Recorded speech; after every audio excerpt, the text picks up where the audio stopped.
Good evening. A warm amaga pumupuengi. Lebuang mamwai. Buenas noches. Or is it buenas tardes technically? It's in the afternoon, not evening yet.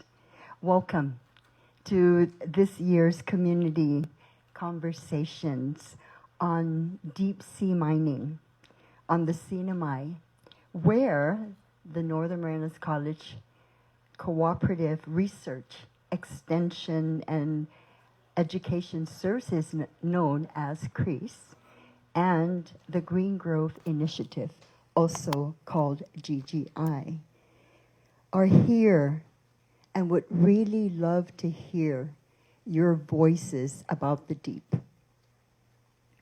And so we will go ahead and start with our opening speech. But prior to that, would want to remind everyone that we can express our thoughts, our opinions, our points, culturally, respectfully. And so I would like you to be mindful of that.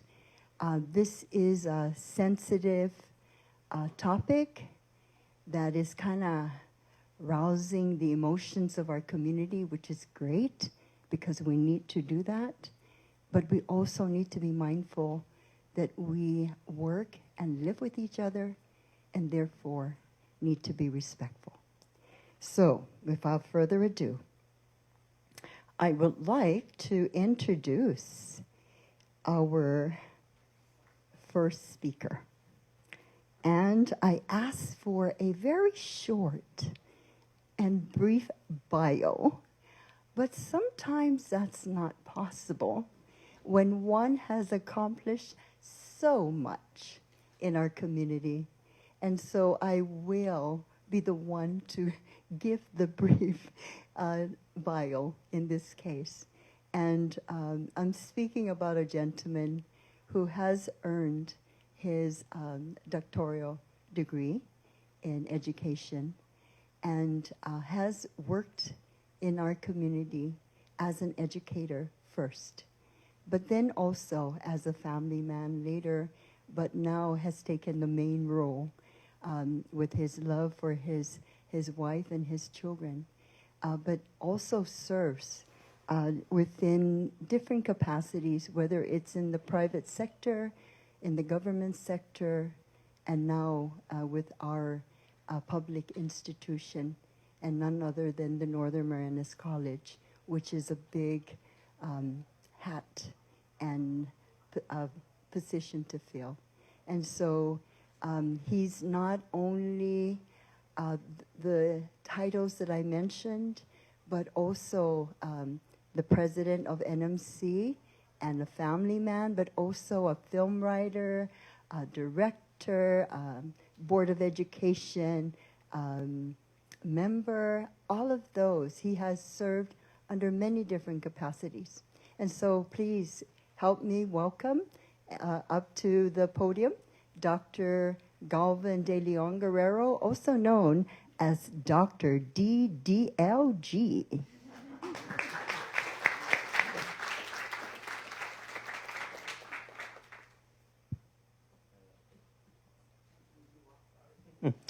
Thank you very much, Auntie Francis. Little known fact, my first job out of college was as a teacher at Marianas High School, and Auntie Francis was my boss, so for a short time. You know, my kids hate it when I do dad jokes, so I promise as we wade into these waters and take a deep dive and dig deep into these issues, I will avoid all sorts of puns. Now, in all seriousness, on behalf of Governor Apatang and the Green Growth Initiative team, I welcome all of you tonight to this conversation. The mission of Northern Marianas College is to cultivate stewardship through scholarship. And this means that we take the best that higher education has to offer in the form of training, education, outreach, and research, and use that to help our community become better stewards of our community. And tonight is no different as we have a distinguished set of panelists, and I want to thank all of you and Auntie Frances for agreeing to do this. You know, when I was thinking about stewardship and I was thinking about scholarship, I was thinking about the fact that I do a lot of speeches, and I've given a lot of speeches, and I've coached a lot of speeches. But one of the very first speeches I gave was back in high school, and it was for a competition. And the question was this: should federal environmental laws apply to the CNMI?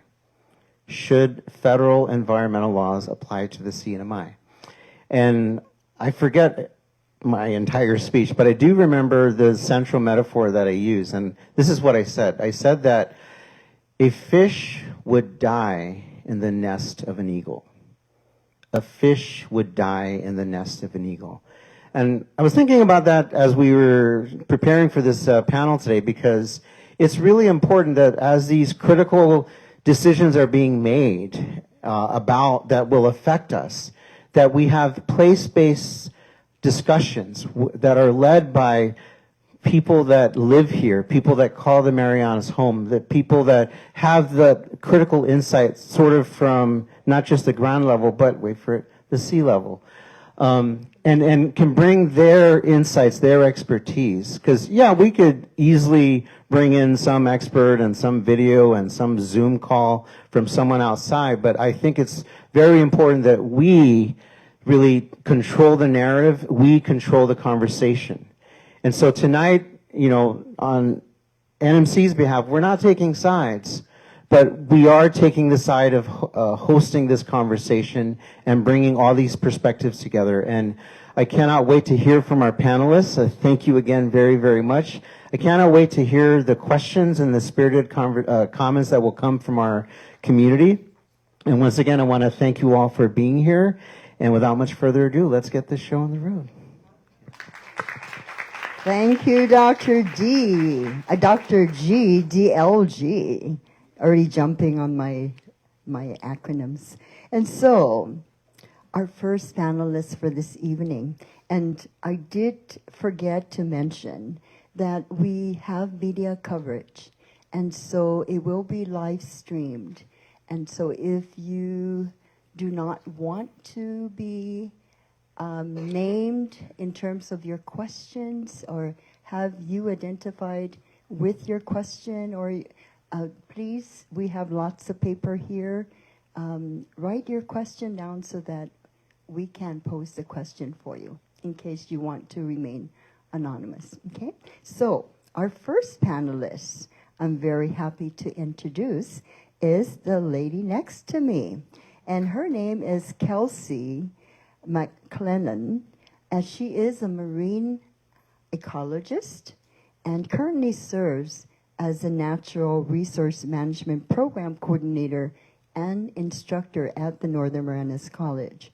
She, very dudosqua, as we say in Chamorro, very proud, she sailed on the exploration vessel, also known as the EV Nautilus, this past May on the research cruise NA 171 Matigan. So let's give a warm welcome to Kelsey. Thank you so much, Auntie Frances. If you all don't mind, I think I'll actually stand up. It has been a long day of sitting. So thank you for that wonderful introduction, and I would like to preface this with I am not a deep sea expert. Since my career aboard the Nautilus, I've had a crash course in deep sea ecology and deep sea biology. We're working on a deep sea science class at the college currently. So with that in mind, I am here to share with you a little bit about what I've learned while I was aboard the EV Nautilus, and then from my time working with the mini biologists aboard the cruise as well. So we're here to all talk about deep sea mining, and one of the questions is, how did we get here? Right now, China is responsible for 80% of the rare earth minerals and, is the microphone? Yeah. Rare earth elements and metal mining. So what we're looking at is the imports of all of the different rare earth metals, rare earth metals, there we go, and minerals. And so what we can see is in red, everything that is in red is what is imported, and anything that is in blue is what is exported or domestically produced. So you can see China holds a dominant share, especially of these rare earths. And that is what we are really interested in, or what the Bureau of Ocean Energy Management is really interested in today. So earlier in 2025, we had declaring a national energy emergency. This was an executive order that was put out. On the same day, we had Unleashing American Energy. And then on April of 24th, we had Unleashing America's Offshore Critical Minerals and Resources. And so all of these executive orders came together to try to create American independence and separate reliance on rare earth elements and metals. So we're looking for energy independence because as we're trying to switch to the green transition, as we're trying to develop solar panels, as we're trying to make more of our tech that we all love and are a little bit addicted to, we need the different minerals to build the batteries that support these items. So we have the Bureau of Ocean Energy Management.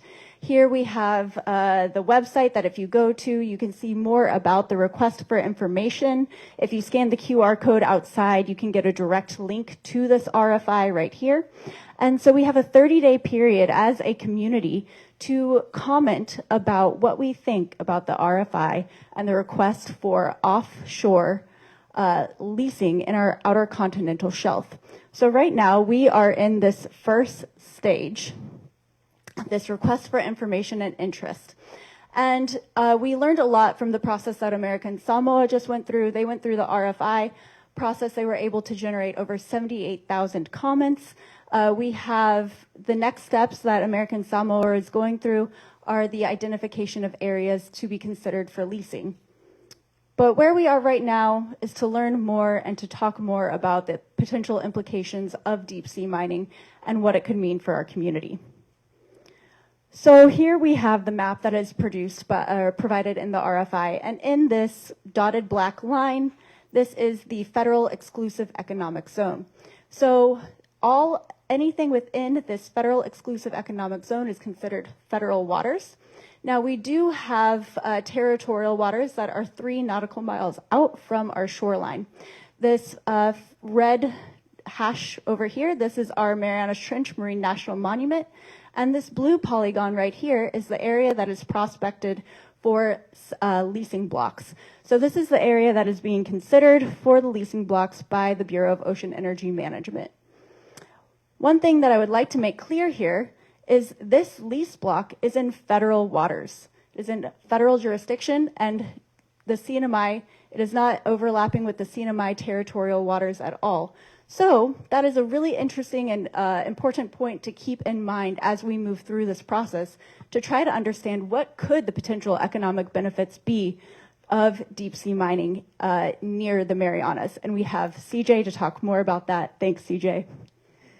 So one other thing that I'd like to point out is we have the nearest point from the potential lease area is about 128 miles from Saipan.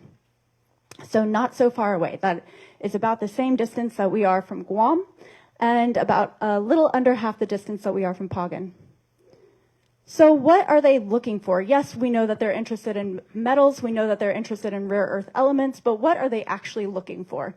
So they are looking for these polymetallic nodules that are anywhere from a cherry to a potato-shaped size. I love that the author describes them as potato-shaped. Anywhere from a potato-shaped size. Now, these polymetallic nodules are formed over not a couple hundred, a couple thousand years, but rather millennia. It takes over 3 million years to develop these polymetallic nodules. What occurs is when let's say a shark tooth or an otolith from a fish falls down onto the seafloor, over those millennia of years, the seawater will, through the process of adsorption, create this metal encrusting casing around these nodules. These nodules are polymetallic. They have multiple metals in them. They have cobalt and copper.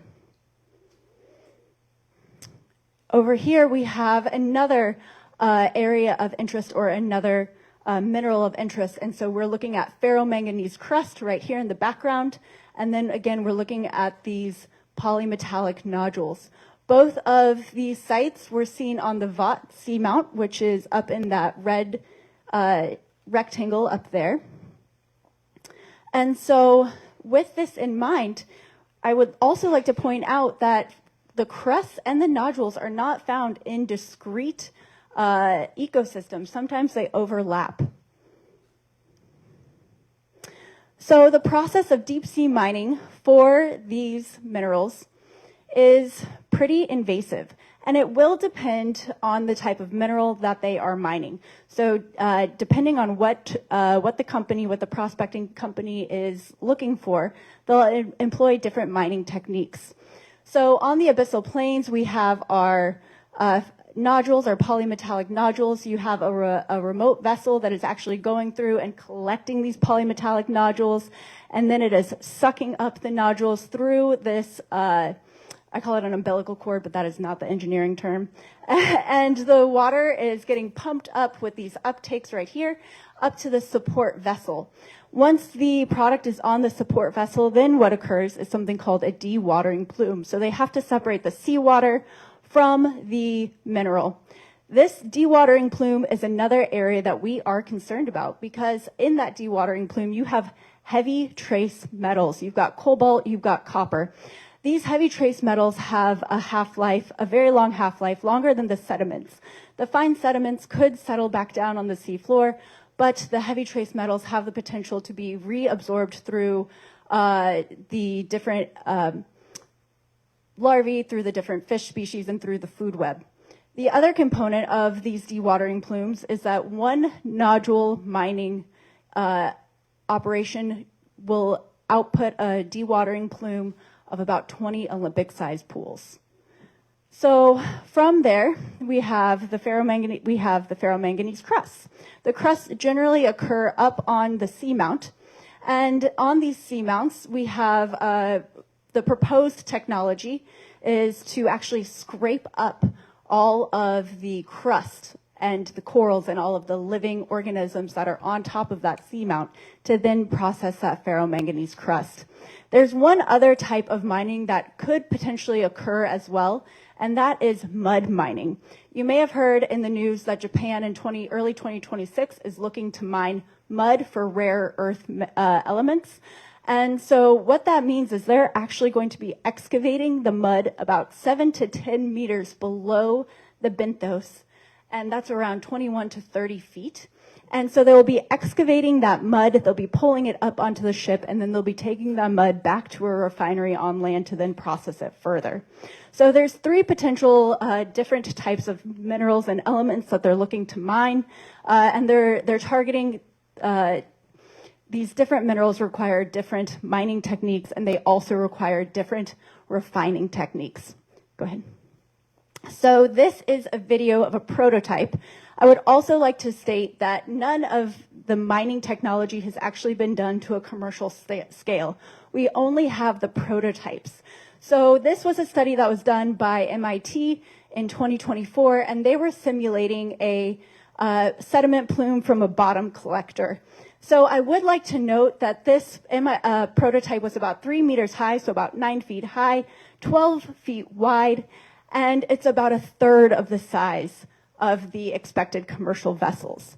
So we have not only that original place of impact, that collector plume, and the removal of that hard substrate, but we also have the sediment plumes that are occurring in the mid-water column that could potentially impact our pelagic species. So what are the potential ecological implications? So deep sea pelagic and benthopelagic communities are considered to be the largest reservoir animal diversity on Earth. In one study done by Aman et al. In 2016, they found over 300 different species of megafauna in a few kilometers squared. And so there's a high level of diversity on the bottom of the sea floor. The other thing I'd like to point out is on the benthos, it's a very soft, silty sediment. So these nodules and these ferromanganese crusts are the only hard substrate that organisms have to attach to. And so they create habitat. I again would like to reiterate that it took millennia to form those nodules, and a couple thousand years to millions of years to form the ferromanganese crust. So these are not habitats that are easily replicable. The other component that I would like to point out is that when the prototypes of mining and the experiments of mining have actually occurred, we've gone back 47 years later, and their tracks are still in the sediment. So there's not a ton of movement down on the benthos, and so they are hard to be able to recover. They're ecosystems that have a slow recovery rate. So why should we care about this? Well, from the ecological perspective, we can go ahead and play.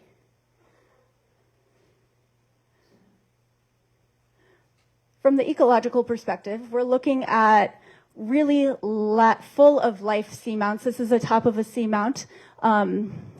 It was unnamed, but we can see some of these ferromanganese crusts, but we also see tons of fish. If you are looking, you can see what's actually glittering. These are different zooplankton and phytoplankton larvae. All of these organisms would be impacted by that mid-water plume. And there is the potential, again, for those heavy trace metals to contaminate through the mid-water. I'm seeing my time's up. I'm going to ignore that. So but thank you. So, you know, not only are we looking at this from an intrinsic value of knowing that these ecosystems are here, but also from the ecological perspective of this is a very complicated food web. We don't know a lot. And one of the things that when I've been speaking to scientists about, they cannot reiterate how very little data is collected in the area that is for the potential lease. So we don't have a ton of data. We need more information. And we also need to understand more how deep sea mining could potentially impact not only these ecosystems, but also our fisheries. I'm a coral nerd, so I could just stand here and look at this all day, but we can go to the next slide. So there are considerations. We are trying to move to a greener energy. And so the advantages could be batteries for metals, phones, electric cars, solar energy, assisting with the green transition.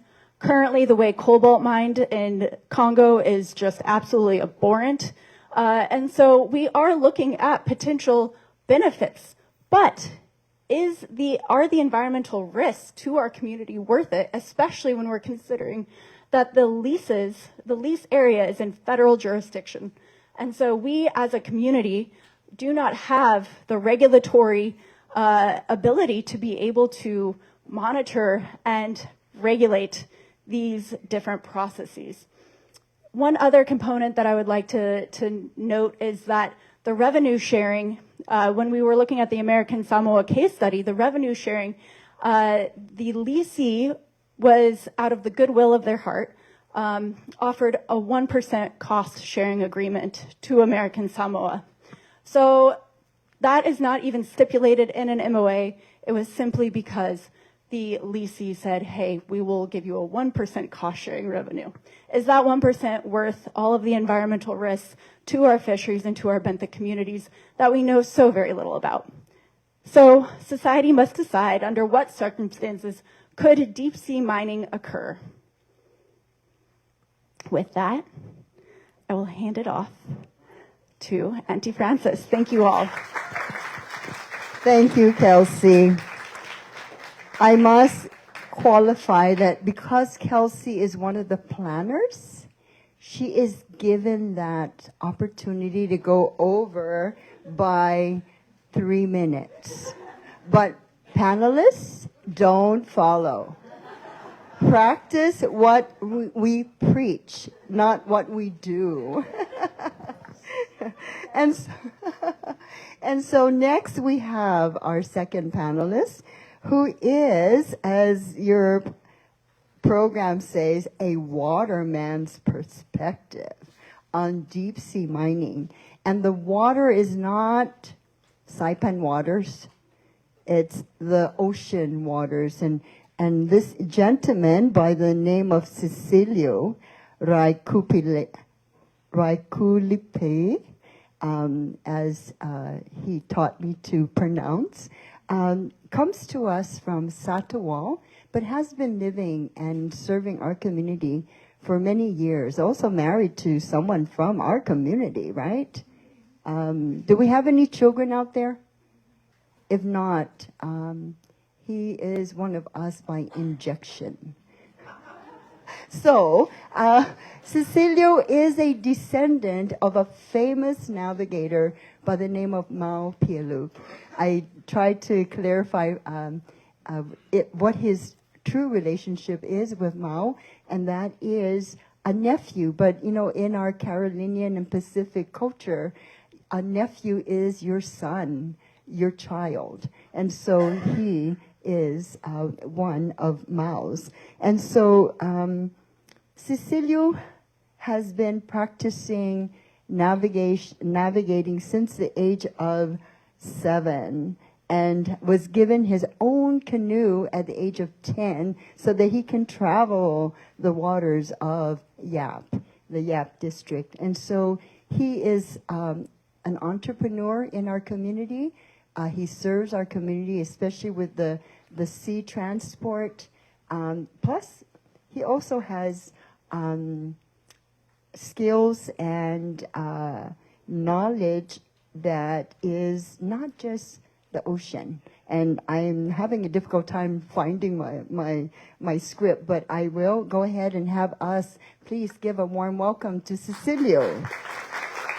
Raikuliping.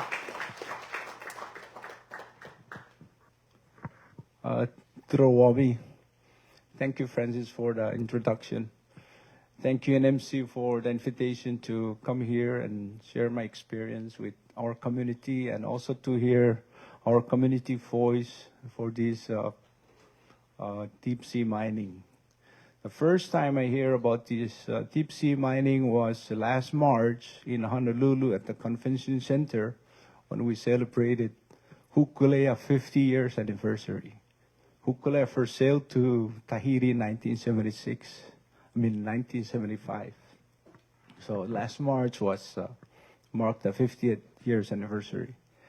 And all the ocean people that came to the convention, they were saying that the permit center for international water is in Jamaica under United Nations.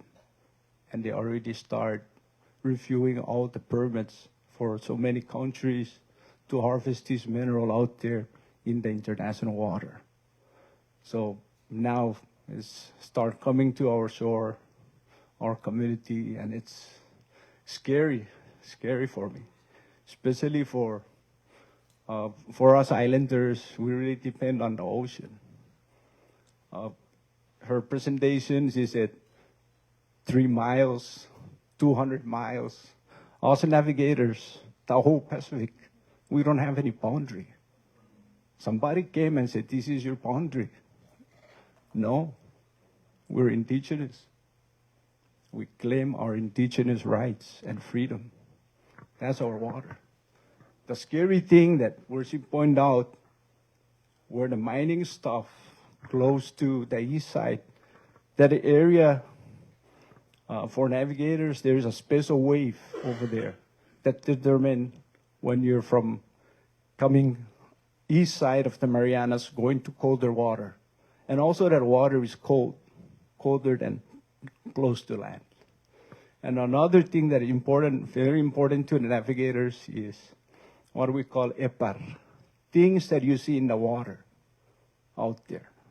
Nowadays, with all the pollutions and everything, we hardly see those things.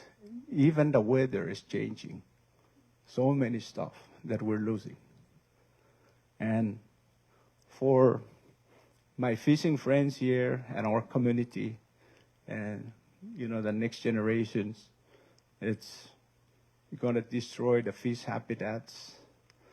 And even now, if you look at the tuna watch, you can see right outside the 200 miles, there's over 1,000 ships that are fishing. out there. So we're a little bit protected because they're outside of the 200 miles, but still our fishermen here experiencing really bad fishing nowadays because people are catching the fish out there and there's no limit. There's discussions on, controlling fishery, but, not only the fish, but a lot of pollution, a lot of trash out there in the ocean. When we voyage out there, like coming down from Hawaii, there's just things in the water that you never believe you'll see it out there.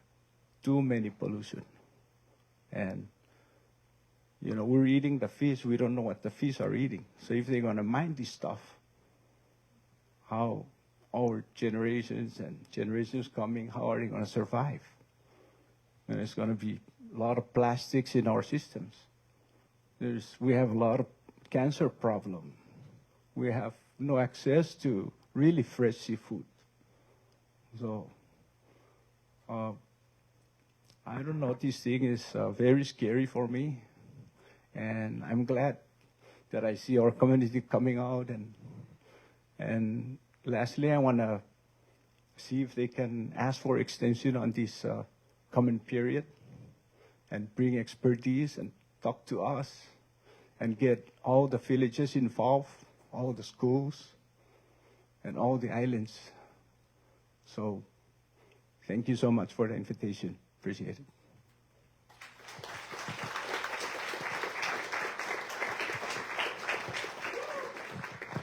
Thank you, Cecilio. You made up for Kelsey.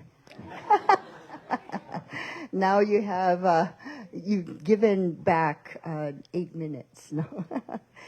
Thank you. And what I wanted to add for Cecilio was that he is a water distribution operator. That's why on the agenda it says a waterman's perspective. And he is also an ASMAT technician and transport technician. And that's what I wanted to add, other than being our master navigator. And so, thank you, Cecilio. Our next panelist is our homegrown female, and she goes by the name of Kalani Regis. She comes back to us after being out there at UOG, my alma mater, and also gallivanting the world, especially in the U.S., but comes back to us as the coordinator for the CNMI's Coral Reef Restoration and Response.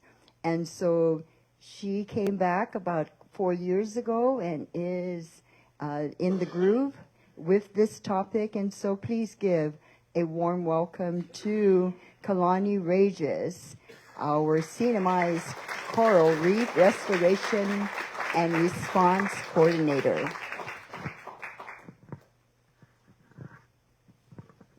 Thank you, Auntie Francis. Appreciate that. I will start my timer right now. So don't worry. We're going to try.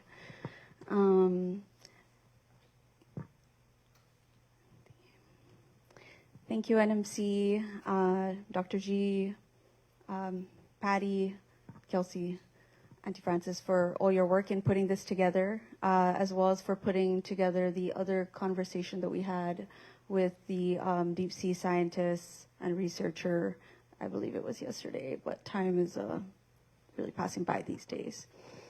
I am, as Auntie Francis said, Kalani Adan Regis, Coral Reef Restoration Response Coordinator with the CNMI Coral Reef Initiative Program. There's a number of my coworkers here today, both with BCQ as well as DLNR.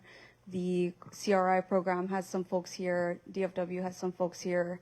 I just want to say there's a lot of people in this room that really care about the ocean, about the deep sea, and who are just as qualified, if not more qualified than me, to speak on these things. I just happen to be the lucky one who went on a deep sea forum last year in 2024 and was able to kind of get a more Pacific perspective on this with other Pacific Island countries and territories. So that's the only reason why I'm here, as well as the DLNR secretary being off island at the moment, representing us in other ways. Oh, dispenser, I forgot. I have a... Okay, so I'm just here to provide really more so context, thanks to Kelsey providing a lot of the initial talk about the different effects. And so, yeah, that is one of the hydrothermal vent chimney communities that we're discussing with the crust mining. And so that is me and some of members of my team, as well as DFW. Dispensa, I was supposed to bring this slide up earlier. And that's, that top picture is me presenting on behalf of the CNMI at that deep sea mining, the deep sea platform in New Caledonia in 2024. Some of the things I do currently are just coral reef restoration. There is no deep sea restoration coordinator right now, as well as the team and I working on response and capacity building trainings. So some of the things that I put here, Kelsey has already covered, and so we might just skip through. But I just wanted to clarify, just because it might need to be said again, like what are we discussing? What say do we have is a really big one. Who's doing deep sea mining? Who's being affected? Who's making these decisions? Where will this happen? When? How will this affect our natural resources? And providing a few, what can we do from here, next steps and recommendations. Oh, and that was also a really great photo of a ratfish down very deep. Love the expression on his face. So what are we discussing? I wanted to put a non-federally made map here, and so this is kind of a good map that shows the trench unit, the islands unit, that back arc. It's really beautiful. One of my really good friends, he's a map maker, made it to show the Marianas and how special we are. So as the RFI mentioned, the area is located to the east of the Mariana Trench National Monument. The RFI actually accidentally calls it, said west, maybe accidentally, but it's actually to the east. And so it's along the eastern edge of the exclusive economic zone, as Kelsey said. It includes an area consisting of abyssal plains, seamounts, guyos, within a marine mineral prospective region. So there's that beautiful map that Kelsey was showing earlier. And I'm really happy that my hand measured just over 125 nautical miles was correct, because I actually had to use a ruler. I'm not ArcGIS Pro, sorry. So I think, Kelsey, you said 128 miles. Cannot believe I did that right. So right outside of the trench unit, right? And also note that some of these lease blocks, right, this area that they're putting up and they're discussing about lease blocking, they could be leased for up to 30 years if they were to go by the regular OCS regulations. So this is that map, and then here's a map that our wonderful GIS specialist, previous GIS specialist, and now coral reef ecologist at DFW, Rodney Camacho, sent to me today. He's been working on this for a few days as well. And so just note that just outside of that area of interest, we're discussing this stuff in the CNMI. Outside of it, there is prospecting going on. There are leases being issued. The International Seabed Authority to the east of the Marianas has already issued leases. You can see Russia, China, Japan. They are already prospecting the areas right outside of our exclusive economic zone. So we're going to have to deal with some effects regardless of the outcome of our community's decisions here. And so also note that I know that we don't have a legal person discussing frameworks and such, that the U.S. is not a participant in the ISA, the International Seabed Authority's discussions, due to not being a ratifying party or member of the United Nations Convention of the Law of the Sea. Sorry to say all of these different big frameworks here. It's just to note that there are certain guidelines being created by folks who are party to the Convention of the Law of the Sea, and by not being a party to it, they do not need to follow them. That's all. So who's doing the deep sea mining? This is the Impossible Metals company, just their co-founders, two folks. And this is just one example. There's a number of them. Aqua Metals, Impossible Metals, the Metals Company. Most of them are Canada-based, Australia-based. This is the one that's US-based. I took this straight from the Impossible Metals testimony to the House that he gave in April of this year, April 2025. I believe Kelsey was talking about how in April of 2025, there were some regulations passed and some executive directives. Very interesting coincidence, I'm sure. So who's making these decisions? Of course, it's the Bureau of Ocean and Energy Management, managed by the Department of Interior. So that's one of the things that we should consider. Note that where we are at, that big red arrow there. I don't know. There. Arrow. We are on B. So that says that there's public involvement. It's posted on boem.gov. And I just wanted to emphasize the red here, that it says adjacent states may form a task force with BOEM to coordinate and share information. So there's that. That's something that we could think about possibly doing. And where are we at, right? So the governors jointly of the Marianas, Governor Apatang as well as Governor Leon Guerrero of Guam, sent a letter to BOEM requesting a 120-day extension. That would lead us, if it was granted at the end of this extension, end of this comment period, it would be April 2026, April 11th. So that's also on the BOEM website. Who are affected states? The Mariana Islands, CNMI, and Guam, of course. By deep sea mining in general, it would also include American Samoa, and then indirectly the Pacific Islands and Pacific bordering countries, as you saw.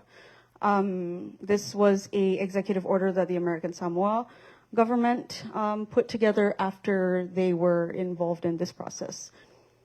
And how does this affect us? Kelsey already gave kind of a really great overview of the ways we could be affected by deep sea mining. Natural resources, it's kind of my jam. Kind of everyone here, I'm sure, in this room, really interested in our natural resources and how it'll affect us. It could possibly endanger deep sea abyssal plains, gyos, underwater mud volcanoes, seamounts, all that. There are endangered species considerations. There are also invasive species considerations.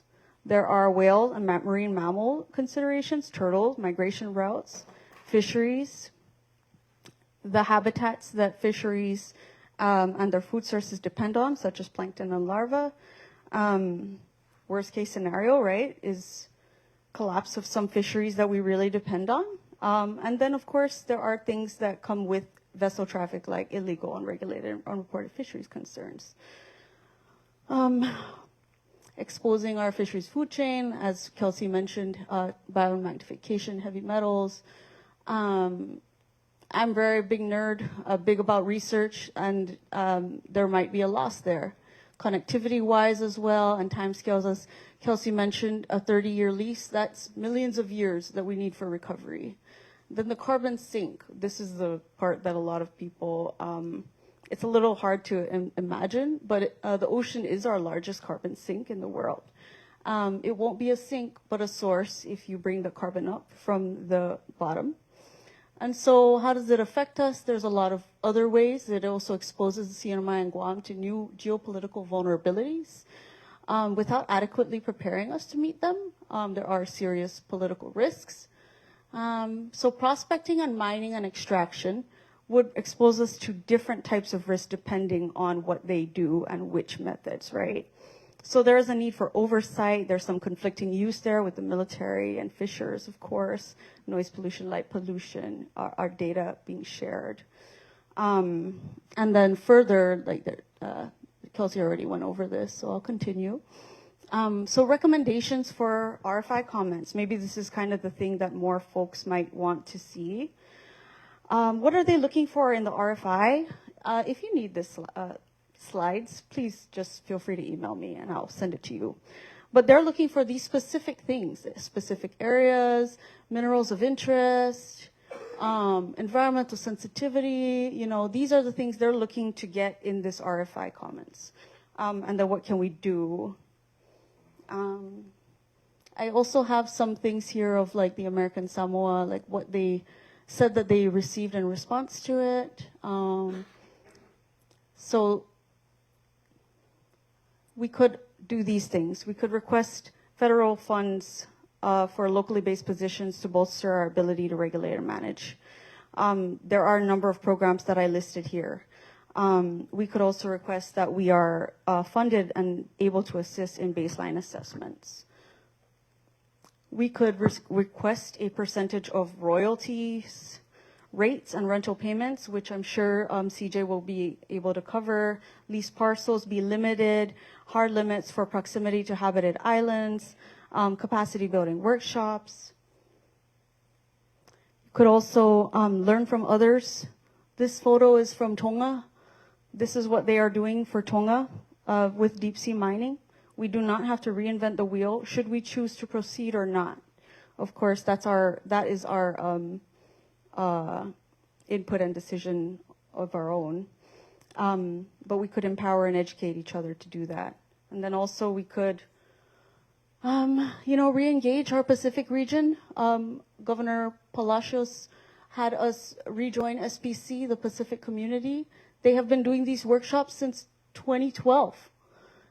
That's another avenue for us to learn more, is to actually see and learn.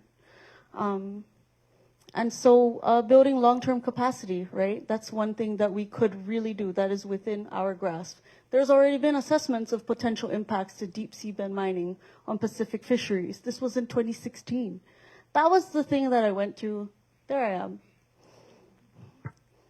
So thank you, Sujusmasi Dispensa, for the 2 minutes over my time.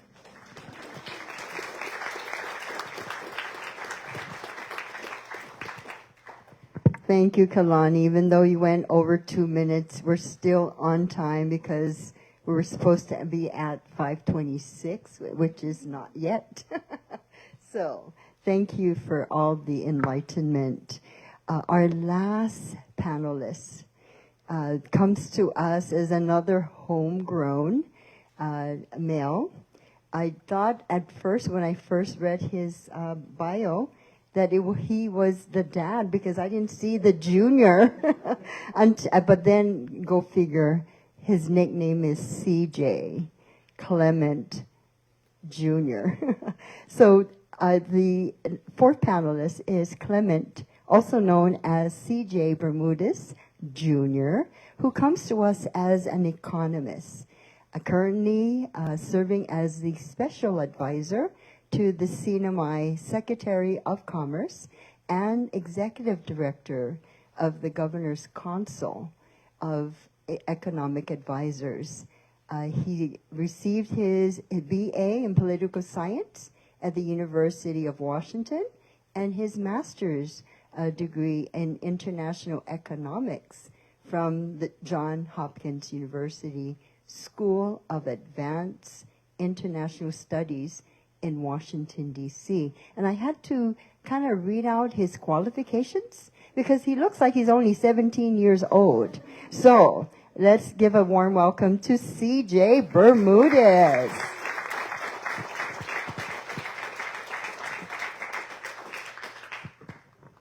Okay, I was told this counterintuitive. Thank you for the warm introduction, and NMC, thanks for putting this all together. I believe it was a little over a week ago when they unofficially spoke to me about being a panelist on this, and my first reaction was, me? Why me? But I guess I'll start with some personal history, and then we can kind of go into the economics. Economists are boring in nature, so I'll try my very best to make this interesting. The title of my presentation is Deep Sea Mining for Economic, going over economic implications for the Marianas. I guess quick disclaimer, this is not, anything I go over today is not an official representation of the CNMI government, Department of Commerce, or the Governor's Council of Economic Advisors. So I'll just go over a quick intro and background. I think history is important here. And then we'll go over the economics of deep sea mining because that's what everyone's so excited about. And then we'll go into some recent developments, regional processes, and conclusions. And I'm actually excited to go into the Q&A, so I'm the last person keeping us from that. So I guess before I go into the economic history, some personal history is important. The first time I came across the deep sea mining issue was actually an undergrad at UW when I was a fellow at the Environmental Politics Center there. And this was back in 2022 when we really started seeing this geostrategical competition for critical minerals between the U.S. and China specifically. And I appreciate Kelsey for going over the geoeconomics there. I'll touch on it briefly. But that's really kind of what sparked the discussion, but this isn't a new discussion. We kind of see a revived discussion that's based around, these critical mineral supply chain backlogs, economic security concerns, all these buzzwords that we often see thrown around in policy. But if you look at the economic literature, and another reason why I appreciate them inviting me on this panel is this is a great exercise for research. I left academia months ago, and this was fun to go back into the literature. But it goes back to the 80s, actually. And Kehlani touched on UNCLOS 3, the laws of the sea, in which the U.S. did not ratify in the 1980s under the Reagan administration. And the primary reason why the U.S. did not ratify that was because of deep sea mining. It's one of the articles of UNCLOS 3. The International Seabed Authority was created out of UNCLOS 3 and instituted in the early 90s. And like Kehlani mentioned, we're not party to that either. But they are really the chief multilateral organization of the United Nations that's in charge of permitting for deep sea mining, which is kind of where the money comes in, right? This current administration, unlike the previous one, which I guess some other context. I worked for Khalili Sablan in D.C. For the last 2 years, and that was under the Biden administration, and so we've kind of seen the discussion shift on the Hill when it comes to the deep sea mining issue. But if there's one of many things that Congress doesn't really understand, it's deep sea mining. But the current federal administration has kind of doubled down on this idea that domestic processing is necessary. And so they've gone down that route through executive orders. And Kelsey mentioned the Unleashing American Energy EO that came out upon Trump's inauguration earlier this year. And then I'll touch on the other EO that was issued in April 2025 that was specifically on deep sea mining. I've been asking a lot of people the last week kind of their position on this, and I like to talk about the economics. I think the best way to do that is you talk to the people that are kind of the inputs in the economy.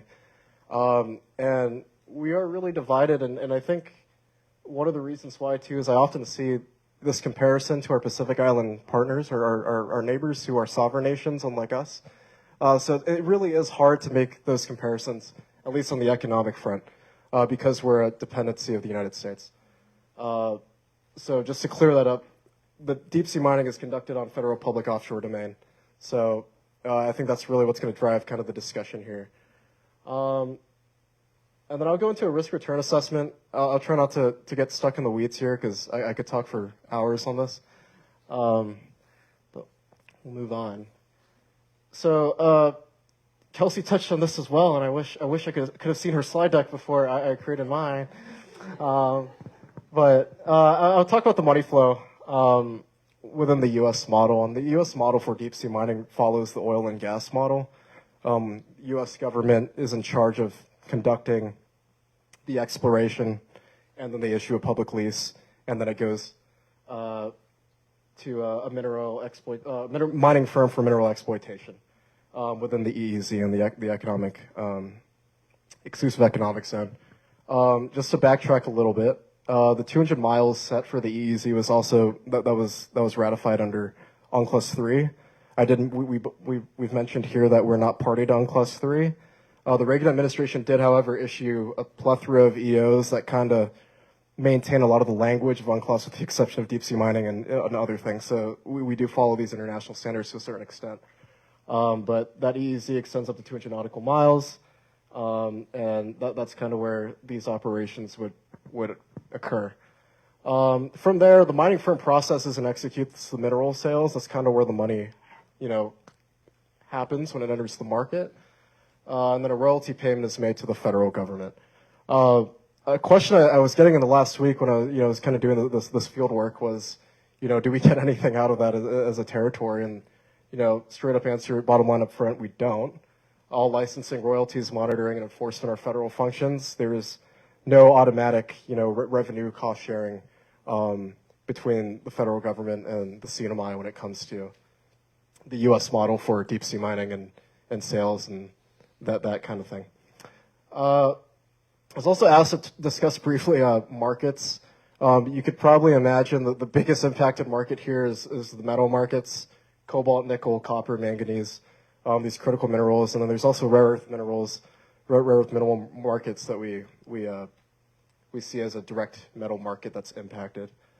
And then we go into the indirect exposed markets, right? And that exposure could be positive or negative. That's not for me to decide. I hope to offer you an objective, view on this, but that maritime manufacturing, the vessels need to be created to do this. That's an economic input. Fisheries, that's a huge economic input for us, and we have already discussed the potential impact of deep sea mining on that, and the existing impacts we see from exploitation and exploration that's already occurring, and the mineral processing. Ultimately, those nodules need to be processed on land.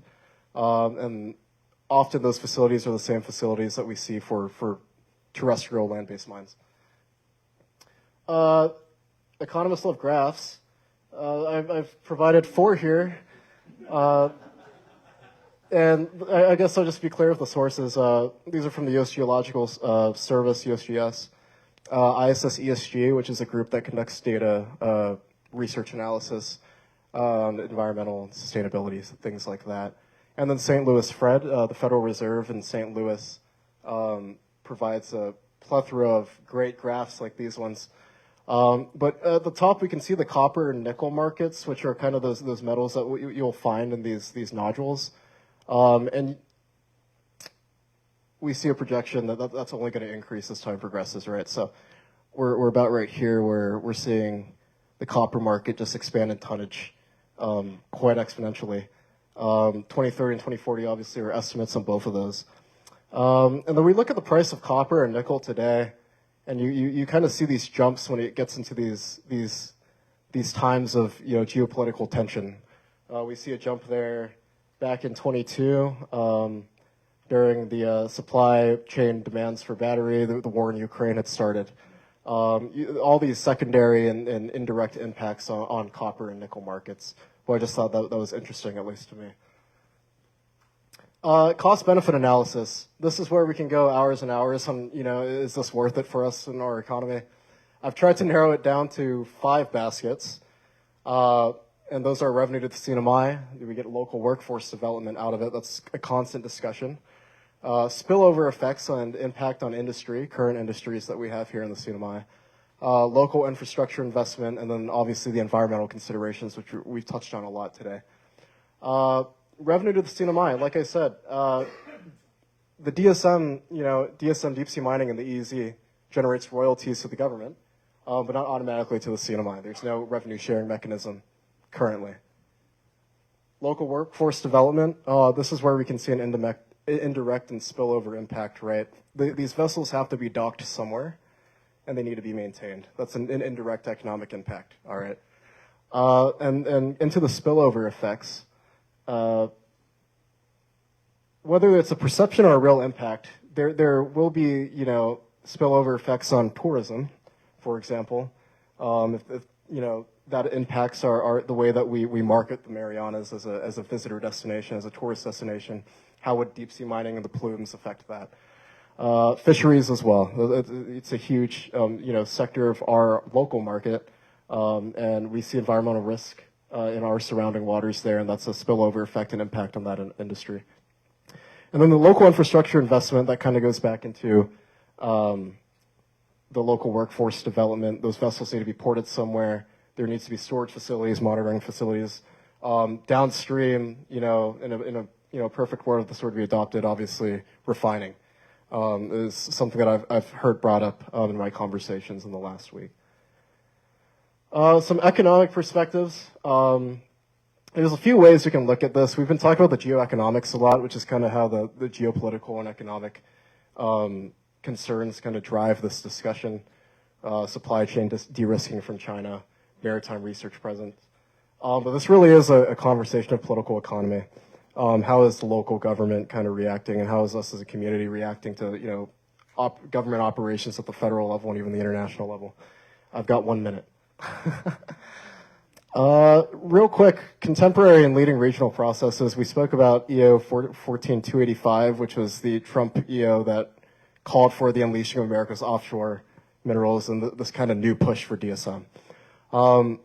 Just a month ago, I had the opportunity to be actually at the Pacific Community Economic Planning Forum in New Zealand, representing the Marianas and the planning front. And I had a robust discussion with the Cook Islands, and they're actually the leading country when it comes to the deep sea mining, operation. It's actually implemented and included in their economic planning model. This is also the case for a lot of our Pacific Island, country neighbors. Unlike the U.S. model, exploration and feasibility is conducted by the mining company itself and not the government. The Cook Islands government receives or charges a fee for an exploration license, and then after that exploration period, the firms have to conduct environmental impact mitigation and things like that. The reason why I bring up the Cook Islands specifically is that they're freely associated with New Zealand, and we kind of see that it's a similar situation with the territory and freely associated states here in the U.S. We've talked about this already. Just full disclosure, this map came from Impossible Metals, which is a DSM firm. And then considerations for the CNMI. I could talk all day about the green economy framework. Whether or not, that we do pursue this, there's obviously going to be environmental impact, and that has to be included when we look at the economic planning for this. Job creation is inherently limited. There's no statutory local employment or procurement requirements for this. And then I talked about the second order effects already. I'd be happy to discuss those more in the Q&A session. Some of the great literature that I found, a lot of it's from the World Bank. I tried to keep it as recent as possible, just given how timely this is. And then a special thanks to my former classmate and great friend, who is a critical mineral specialist, who stayed up with me the other night to help me make the presentation. So thanks to her. She's based in D.C. But I'm excited for the Q&A questions, and I hope I wasn't too boring like my other economist colleagues. Thank you.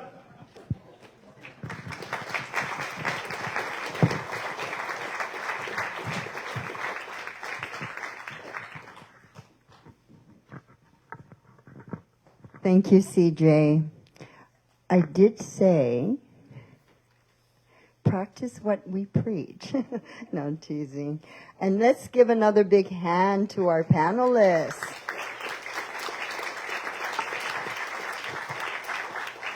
Very informative, very educating. So now comes our Q&A. And this are questions from you that will go directly to our panelists. Later on, when we have the comments, that's another category. So we do have 2 mics, and we do have volunteers from NMC that will go around with the mics. And so please, if you do have a question for our panelists, state your name and your address. No. State your name and the panelists that you'd like to address the question to, or to the, and it could be just that panelist that would respond, or the others can chime in if they would like to add to it. So, who is our first questioner? We've got one back there. Yes. And who is our second one? We're going to go by order. Any takers for the second questioner? Okay, go ahead. Oh, it's not working? I think that's why the panelists weren't using it. Here you go. And you can also come up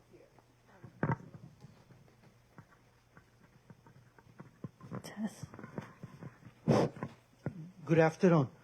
My question is, do you have a sample of those nodules and how many or how much of a research is how much are out there that they're trying to Your name, grab? sir? Oh, sorry. My name is Judd Palacios. Thank you, short Judd. for And Jay. which panel? I don't know. Anyone? Okay. All I right. would like to see a sample of those nodules. A sample of the nodules. Kelsey, you're the one to take this one. Hello. Okay, this mic, man. So thank you so much for the question. We do not have a sample of the nodule, but samples of the nodules have been collected by different exploration teams, and then generally they're sent to either museums or for the cruise that I was on. Again, the Bureau of Ocean Energy Management was a sponsor, so potentially they did collect samples and maybe sent a nodule to the BOEM lab.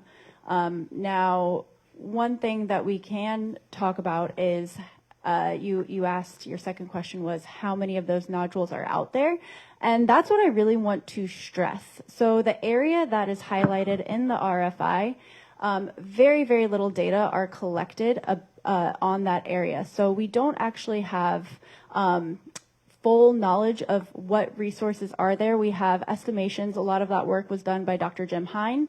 And we do have estimates of resource maps. I'm wondering if I put that in the PowerPoint towards the slide question, but I can pull up that map for you later. But all of that is to say, you know, one thing that some of the different labs are working on, there is the Crustal Ocean Biosphere Accelerator Lab. They're working on trying to develop a comment.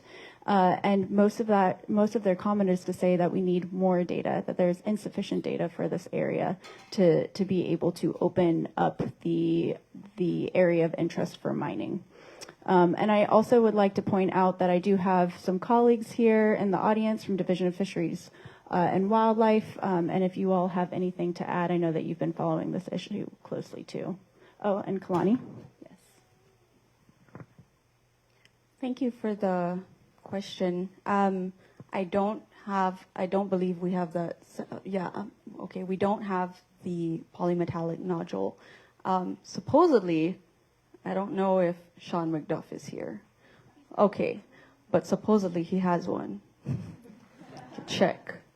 In the Mariana Trench National Marine Monument Office. But there was a Cook Island presenter from the International or the Seabed Minerals Authority of Cook Islands, who did bring a nodule to our meeting. And the interesting thing is that they assessed the nodules for percentages of rare earth elements and minerals. And so they were able to estimate their total nodules was 6.7 billion tons wet. And they were assessed to a specific code, and that the nodules contained cobalt, iron, nickel, copper, manganese, and rare earth elements.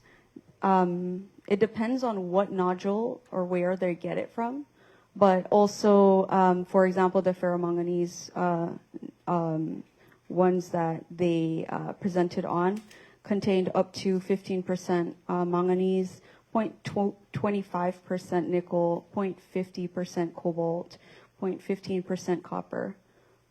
So real small, other than the manganese, it's real small amounts per nodule. So that's, I hope, something.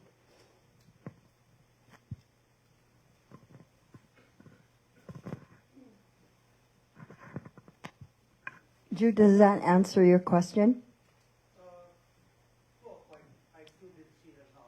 Oh, yes. Pretty soon to coming, as they say. Any other questions? Yes. Name again and panelists. Thank you. I think this is for CJ or Kaylani or Kelsey.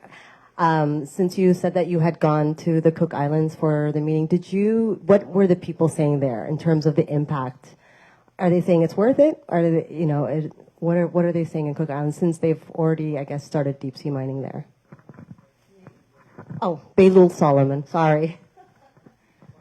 Thank you.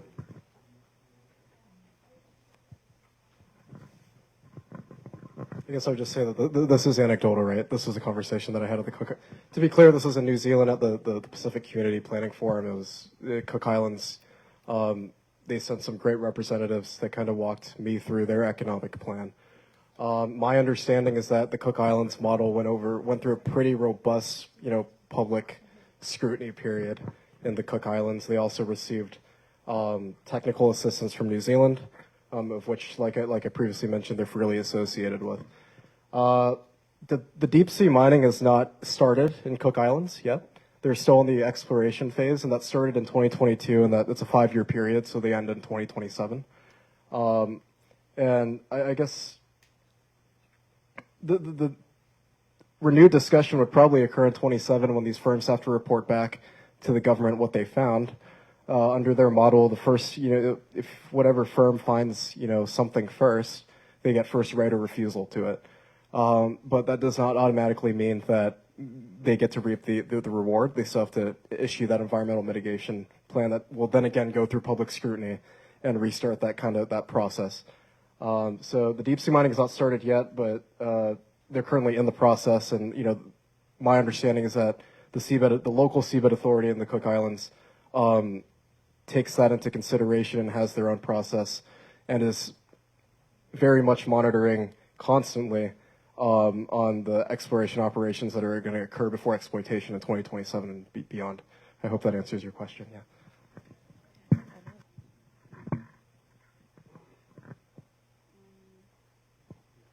I think maybe I'll just add that, they've not, Tonga Cook Islands have not started their deep sea mining. They're just still in the very early phases, and they have, like CJ said, a very robust framework that they've been working on since 2003, with a bunch of different agencies doing oversight to make sure that the deep sea mining that happens there happens with the community involvement, and that it actually benefits the community in a way that preserves their cultural values. So that's kind of the nice thing about how they're going about it there. That's very different from the way it's been brought up here.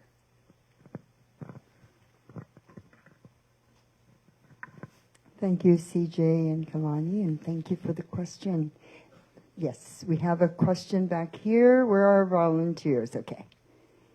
Again, name, please, and panelists that you'd like to answer the question. Yes, this is Bertie Carpenter. Thank you for these great presentations. They're very informative.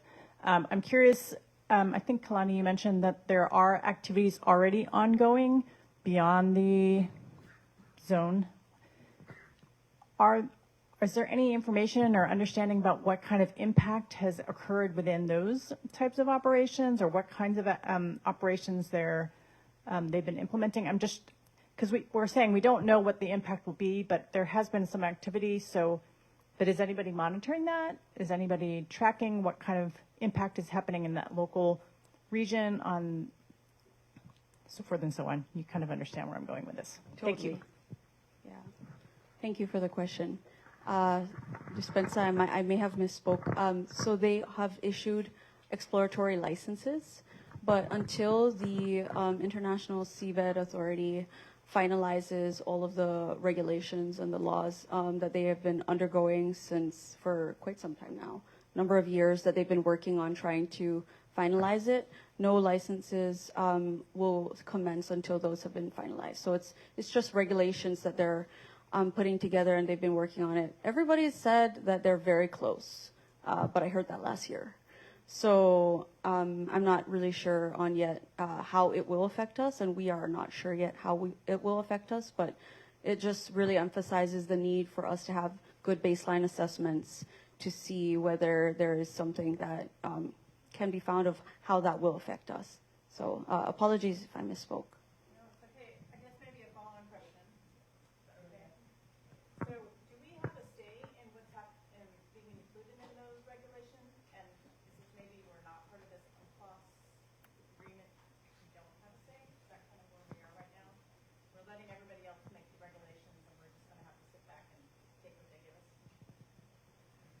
That's a great question. I think a lot of people are wondering that. I'm not legal counsel. I do see some legal counsel here, and I don't want to get their ire up by answering wrong.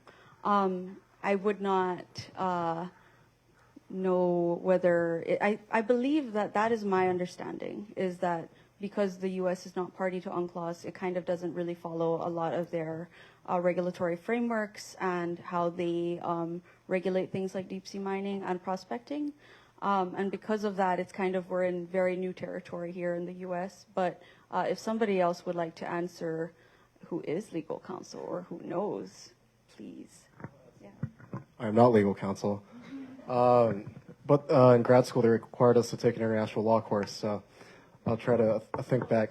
Yeah, so with any international law, it's customary. UNCLOS is customary international law. And what that means is like, the laws of the sea, for example, it's not really enforced. It's adopted. It's ratified at the international level, but there's not necessarily a mechanism with that. The Trump EO that came out earlier this year specifically for deep sea mining does not just talk about the EEZ, but it also talks about deep sea mining exploration in other countries' EEZs and in international waters beyond the EEZ. And so it cuts both ways, right? Like, yeah, we're not party to the ISA, which creates the regulation, and we don't really have a say in that, but we've also seen through the recorded history that we also just don't follow the regulation, at the national level. So take that as you will. I'm not a lawyer.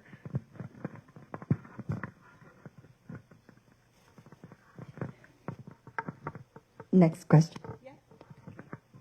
Thank you, NMC. Thank you, panelists. My name is Sheila Babalta, and before I ask my question, which is really simple, I just wanted to comment on the ISA, the International Seabed Authority, and even the language that we're using when we say us, we mean the U.S. government. And so, the United States government is not a member of the ISA, but we do have advocates from the Pacific, from Hawaii, who engage consistently at the ISA because they bring the perspective that there are no lines in the ocean and that everything that happens in the ocean impacts all of us. And so there has been movement to incorporate traditional knowledge and language at the ISA. So advocacy is the route to influence these international regulations, and there are advocates from the Pacific active in those spaces. But I was really wondering about the extension. So we know that the governors of Guam and CNMI have issued a letter, as well as our delegates from Guam and NMI, requesting for a 120-day extension. I mean, the comment period ends next week, Friday. And have we heard any updates around this extension request? We do know that American Samoa received a 30-day extension. And I was wondering if anyone on the panel had any updates for us. Thank you so much for that question. I checked the Federal Registrar this morning, and I saw no extension, December 12th. I would also like to acknowledge all of the folks in the room. We have just a diverse portfolio of expertise, and so if anybody else has heard anything further about the extension and is able to share, I think we would love to hear about it. But checking the Federal Registrar, I haven't seen any extension yet.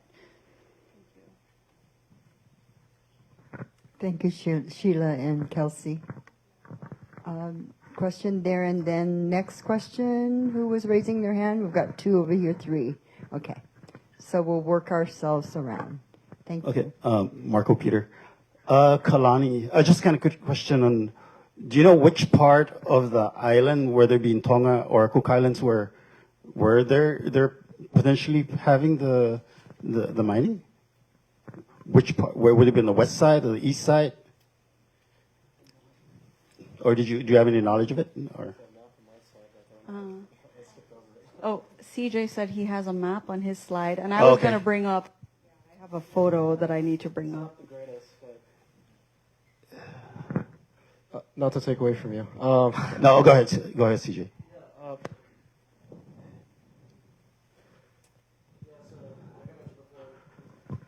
like I mentioned before, this is from a deep sea mining firm. That green area is the Cook Islands exploration area for deep sea mining. It's to the east of the Cook Islands, where much of that exploration is currently occurring.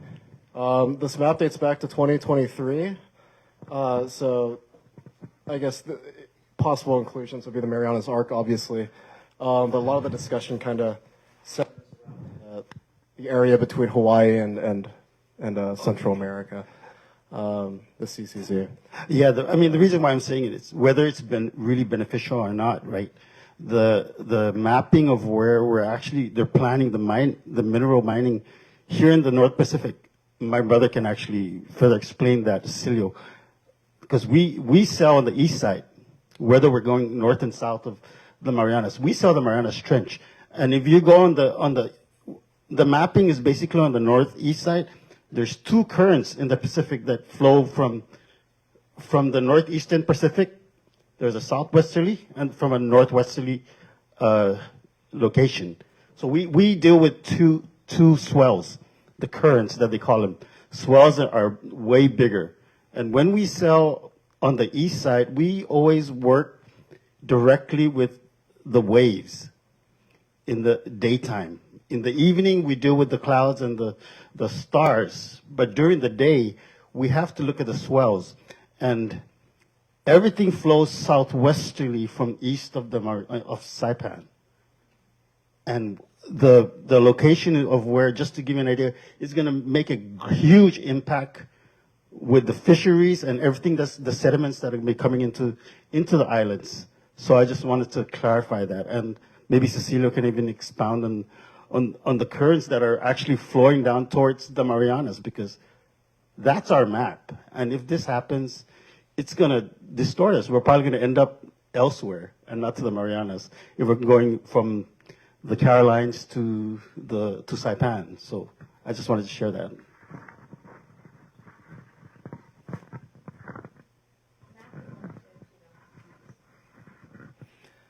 Thank you, Marco. That current that he's mentioning, that's also the current that a lot of the species, the turtles, the whales, a lot of eels, and a lot of fish, that's the current that carries them in different places in the Pacific Ocean.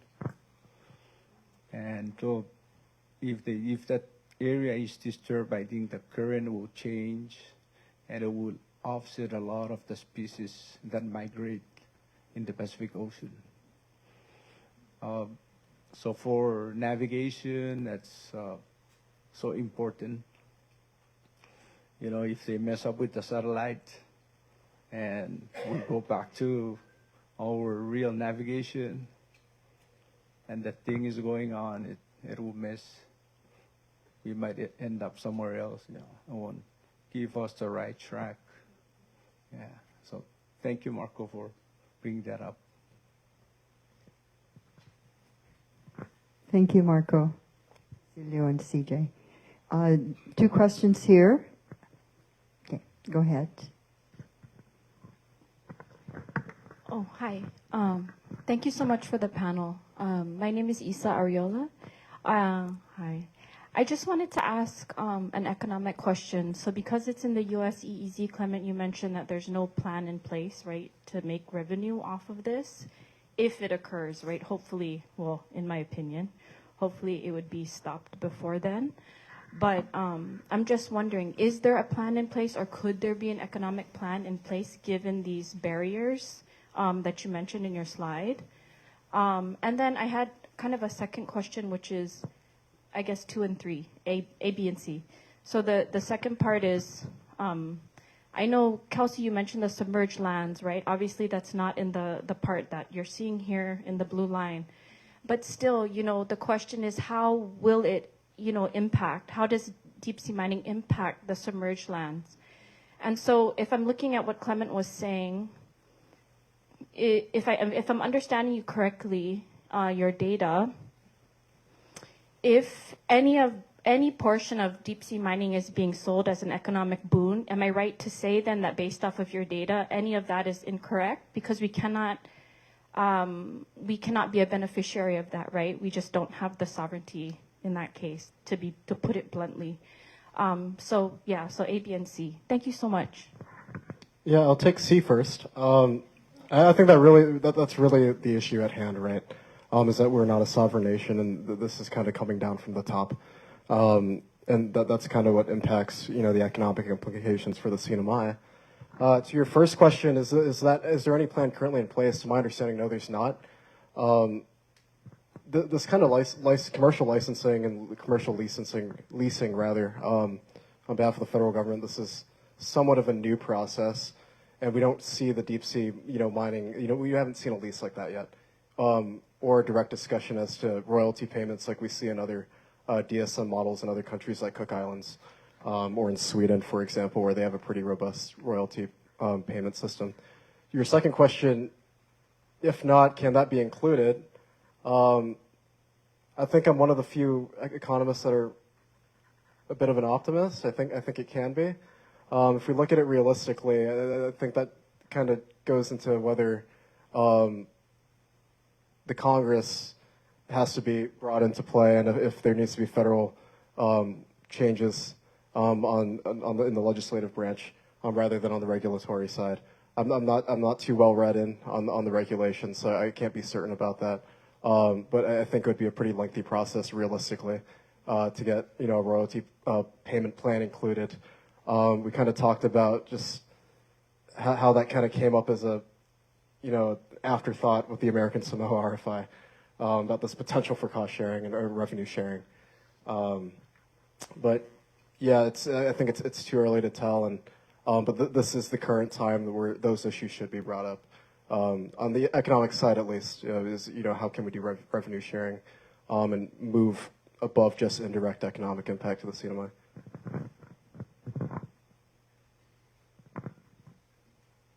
Thank you, CJ, and thank you, Isa. And there was one more question here on this side, and then we'll go to Leo. Now there's two questions on this side. So we'll go ahead with, yes. Go ahead.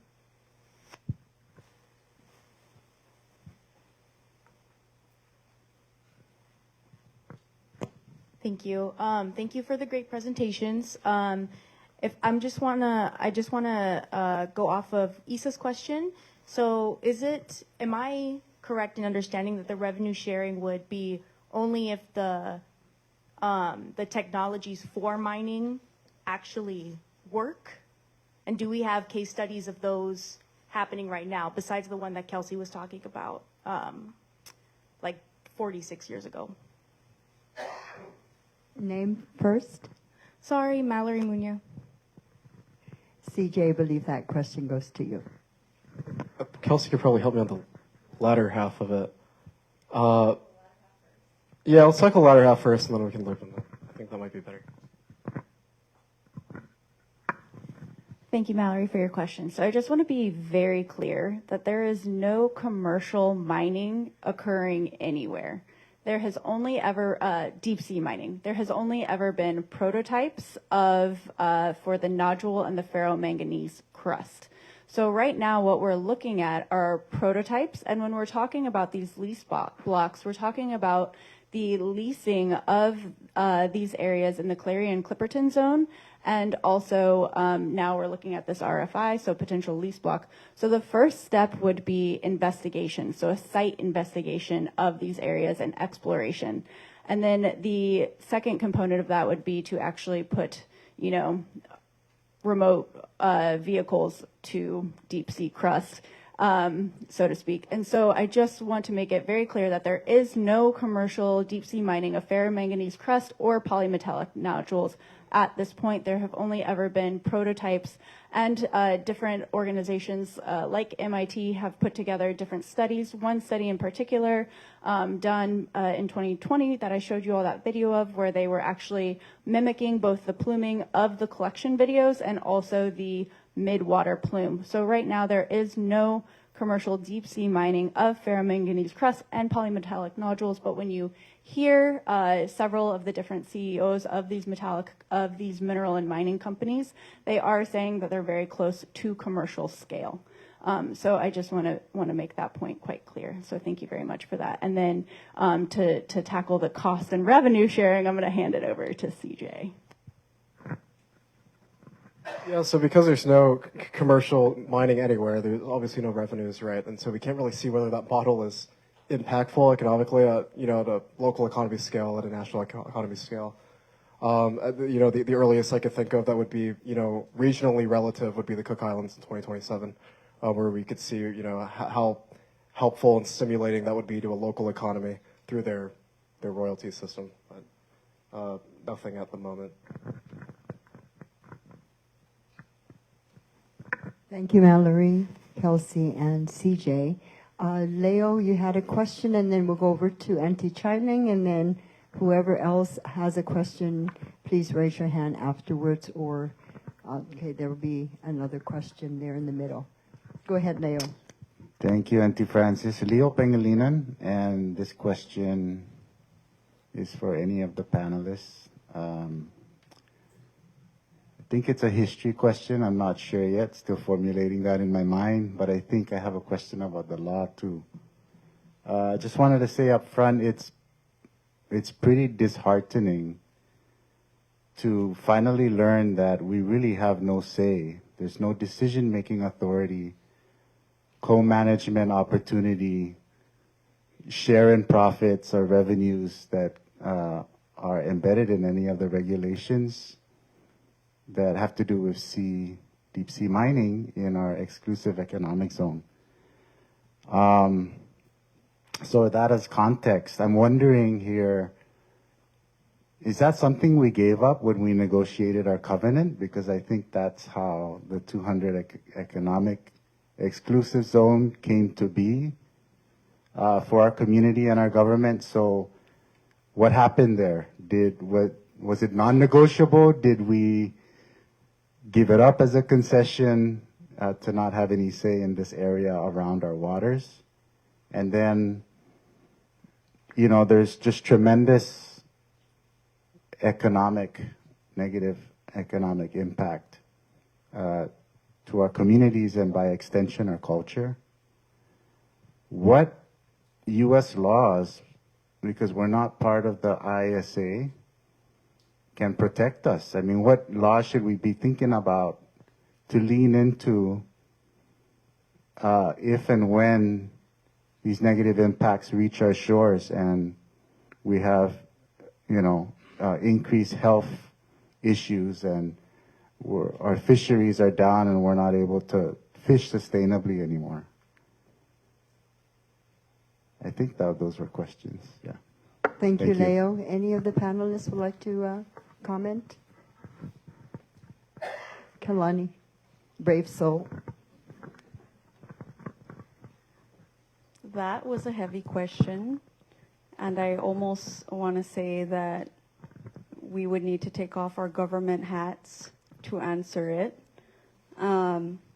because for some people, they think the first thing that you said, which was that during our covenant negotiations, we quote-unquote gave up sovereignty. We actually have someone sitting in the audience here who has published an essay on sovereignty, Dr. Isa Ariola, who was one of the earlier questionnaires. And the way she frames it is that sovereignty is a continuous, ongoing negotiation. And so I think every time we do a 902 talk, every time we negotiate with the federal government and our partners, every time we send people off to these international events, we are negotiating our sovereignty in those ways. I don't know whether any of us could really answer whether we, quote unquote, gave it up. Because if you look at the covenant, it does say that we are giving up our sovereignty. But that's sovereignty in the textbook definition of sovereignty. So it depends on what your definition of sovereignty is that you're asking. and some people are very well grounded in law and in indigenous rights and other things, and they could probably give you a much better answer for that. But right now we're negotiating it within the context of our U.S. federal government and our relationship as a Commonwealth. I think one of the things that I wanted to say was that we are a Commonwealth, and we should not let territoriality just define us. So they are treating us like we are Guam. We are a Commonwealth. We are different. We have a relationship with the U.S., and so we should move accordingly. I think that's all I can say for that, unless somebody else would like to give an answer.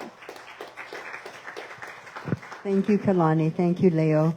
And we only have time for 2 more questions. And Auntie Charling, you were identified as one of those. And then there was a question that someone raised their hand here in the center. And then if we have time for a 3rd question, then we'll go to William. No? So, Auntie Charling? Fino Zamoro, por favor. Mafino English. Actually, kalang common esti. Growing up, at Chabebe, lot of sea urchin right on my beach in Atsugaw.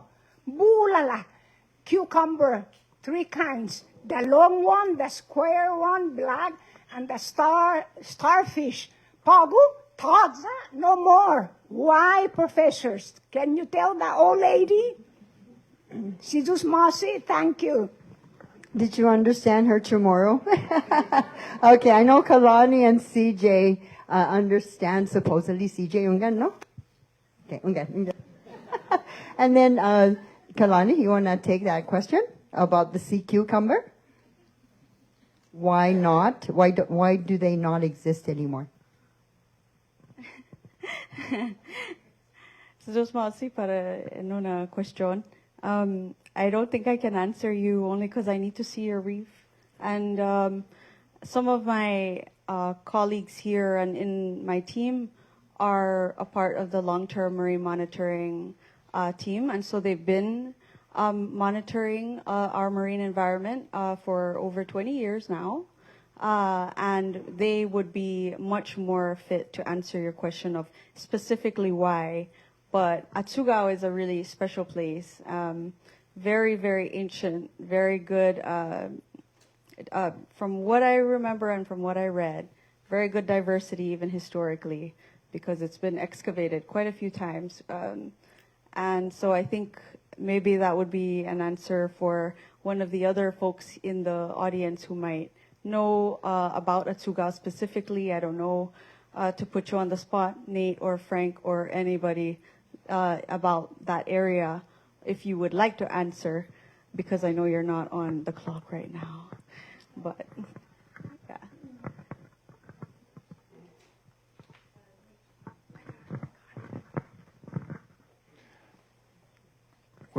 There you are. Okay. I just want to make sure I can see when I'm talking.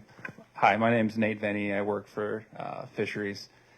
So sea cucumbers, a couple different things. There's a bunch of different species of sea cucumbers. So it's hard for me to know without knowing exactly which sea cucumber. But there was a sea cucumber fishery that kind of cropped up here in the late 90s. And so part of your answer could be that people took all the sea cucumbers and they tried to, dry them out and then sell them to China, because that was something that was happening kind of all over the place for a while. There was some work that was done back in like the mid 2000s where they went back after they had a sea cucumber moratorium and they said, okay, no more, we don't want you harvesting sea cucumbers. And they went back and they thought that some of them had recovered. But we did a bunch of surveys the last couple of years in the lagoon, and it, as far as like in the lagoon areas kind of go, we still have areas that have a lot of sea cucumbers, but they're kind of like these low value sea cucumbers. So like the black one, that's, maybe like about that big. And then you have the little spiky brown one, and those are not commercially valuable. And so when you have a place that's been, kind of picked clean of all like the bigger species that people want to sell, then you have these other ones that come in that people don't want as much. And so that might be part of what you're seeing. But there's also other effects, like we have a whole lot of development that has happened in recent years, right? And these are animals that are eating small particles in the sand. And so if we have like dirtier water and things like that going on, that can impact the sea cucumbers. So I don't have like any exact answer for you. If we wanted to go out and look, you know, in your particular area, we would maybe be able to come up with a bit of a better answer. But there's a whole lot of environmental impacts as well as harvesting that have happened that have impacted like this area locally. So yeah, I hope that helps. Thank you, Auntie Charlene, Kelani, and Nate. And I'm sorry we ran out of time for the Q&As. I know there are 3 questions out there that want to be asked. Right now, we need to move on to the comments. William, Danny, and the other gentleman in the middle, please write your question down so that we can try to address it with the panelists maybe later on if there is time, or at least at the end. No, so Danny, I'm sorry, we're not able to take your question right now, but we do encourage you to write it down so that we can pose those questions to the panelists. Now comes the time for our open community speaking comment period, and we have 30 minutes for this also. And so unlike the Q&As, if you were to make a comment, and right now Sheila Babauta is our first commenter, you would need to basically talk about your work or the organization or the group that you are working with, and on the topic of deep sea mining. So if you're to make a comment, you will go ahead and use the mic up there where the stand is and speak. We do only have 30 minutes, so the longer, 3 minutes each. And so if you can, keep to that time. So without further ado, Sheila, go ahead and start with the comment period. Okay, thank you. Thank you, Auntie Frances, and thank you, community, for coming out. Again, my name is Sheila Jack Babauta. I'm here wearing my chair as Friends of the Mariana Trench.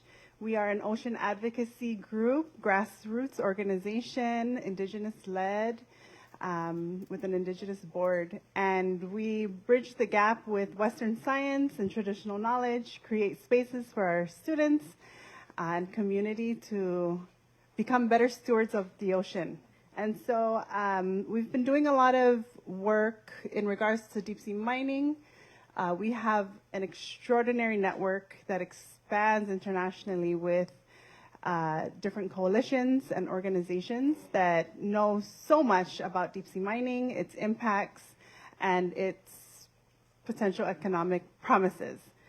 And so before I share the work that we're doing, I do want to state that we are in opposition of this RFI. We support the 120-day extension request that has been made by our governor and our delegate. The error that was mentioned earlier in the RFI, where in the language they stated it was on the west side, but it's actually located on the east side of the Mariana Trench monument, that is a qualification for an automatic reissuance of this RFI, and so that's something we strongly support.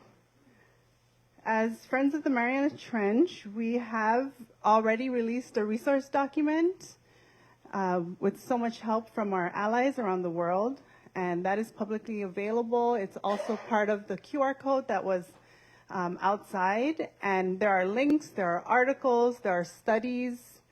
On this resource document, there are major concerns that we as a community and as an organization feel that this RFI will bring. And so that resource document is public and available for everyone to access. We also have a sign-on letter for nonprofit organizations. And so if you're interested in signing on to this letter, you can reach out to us. We also have a scientific letter that's being drafted by and led by local scientists from the Marianas. And so if you're a scientist and would like to sign on to that letter or contribute, you can also reach out to us. And finally, we do have a petition that's being circulated because we have found and have received so many comments opposing this RFI, and people are looking for a way to voice their concerns and to stand in solidarity, not just with the people here in the Marianas. So this petition is open to everyone in the world, and many are looking to stand in solidarity with us here in the Marianas. The American Samoan community is on step 2 of that process. The RFI was issued, and now the area of interest and study has been expanded. There's so much for us to learn from American Samoa's experience. I'm also a fellow working with the U.S. territories, and so I've been following the deep sea mining experience in American Samoa, and it's not reassuring at all. They were able to gather over 76,000 public comments. They gathered full opposition from their political leadership, their governor, lieutenant governor, their delegate, their House, and their Senate. And they had a petition with over 3,000 signatures, and still the U.S. government proceeded to step 2. So what exactly is this process about? How can we better coordinate? How can we better strategize? And those are questions that we're not only asking our allies, but the community. Thank you. I see your sign. Thank you, Sheila, for being so accommodating to our time, because we do want to entertain everyone that wants to make a comment. So, Chris, concerned citizen. So I'm Chris Corsiani. I am actually a teacher at Mount Carmel in social studies, so I know maybe enough about social studies to hopefully inspire some kids, but not an expert at anything really. Part of that is I wonder if, I know the proposed mining is in federal jurisdiction, but all the impact is in the CNMI. Would our legal experts consider, is that enough of the executive basically interfering with internal affairs at the CNMI to justify using the covenant to at least expand our comment period?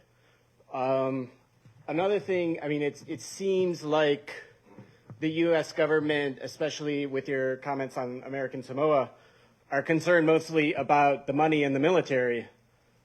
From the economic standpoint, it doesn't seem like the money is guaranteed for the government. And then from the military standpoint, like I know in the CNMI, we don't want to see more military operations or anything like that. But this, unfortunately, that's something that they're considering.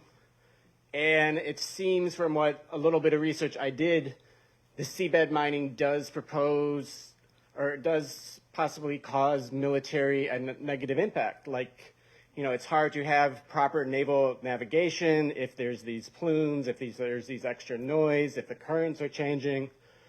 So I think we also need to remember, the seabed mining might not even be in the U.S. interest. Like, I think we could certainly agree it's not really in our interest, especially if there's no benefit flowing back to the islands.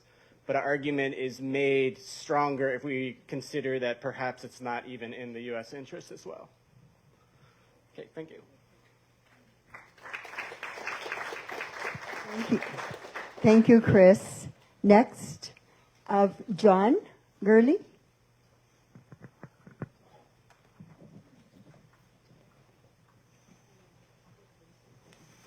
Good evening. My name is John Gurley. I am owner of Micronesian Environmental Services.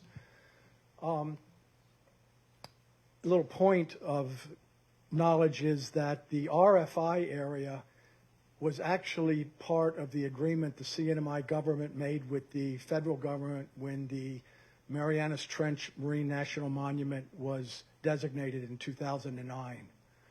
We had asked that the federal government minimize them taking away our fishing rights and our potential rights for subsea mining. And that RFI area is the area that they gave us to explore subsea mining.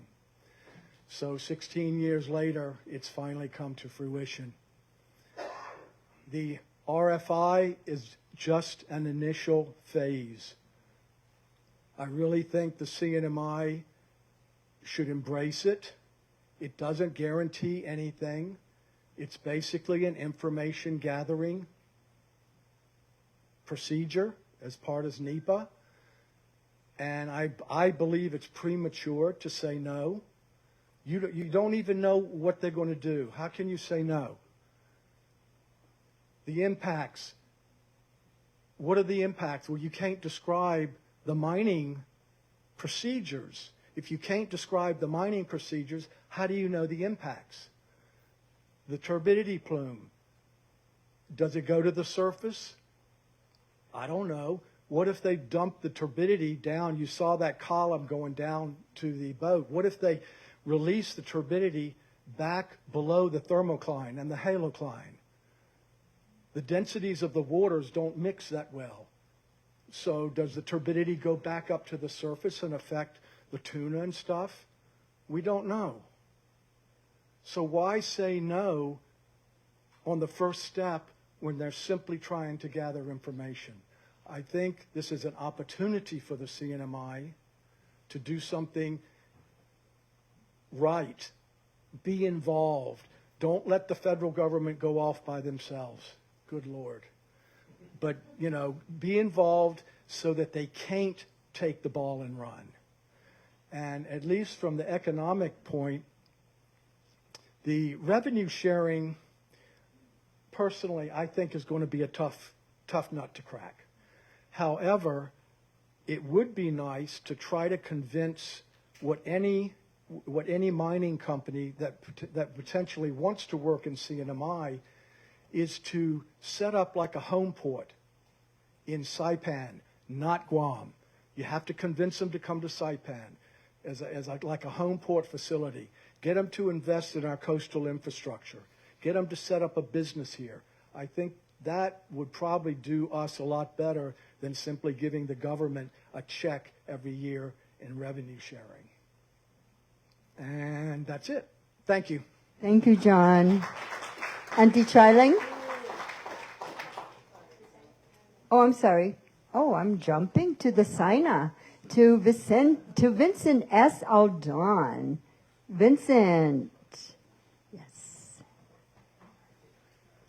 Representative Aldon.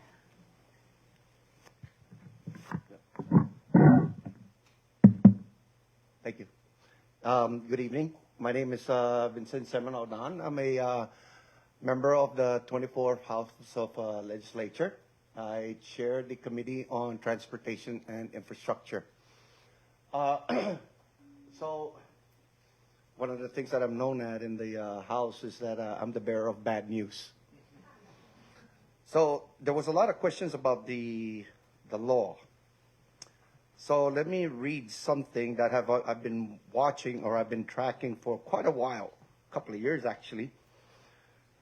And what gives the federal government the authority to do so.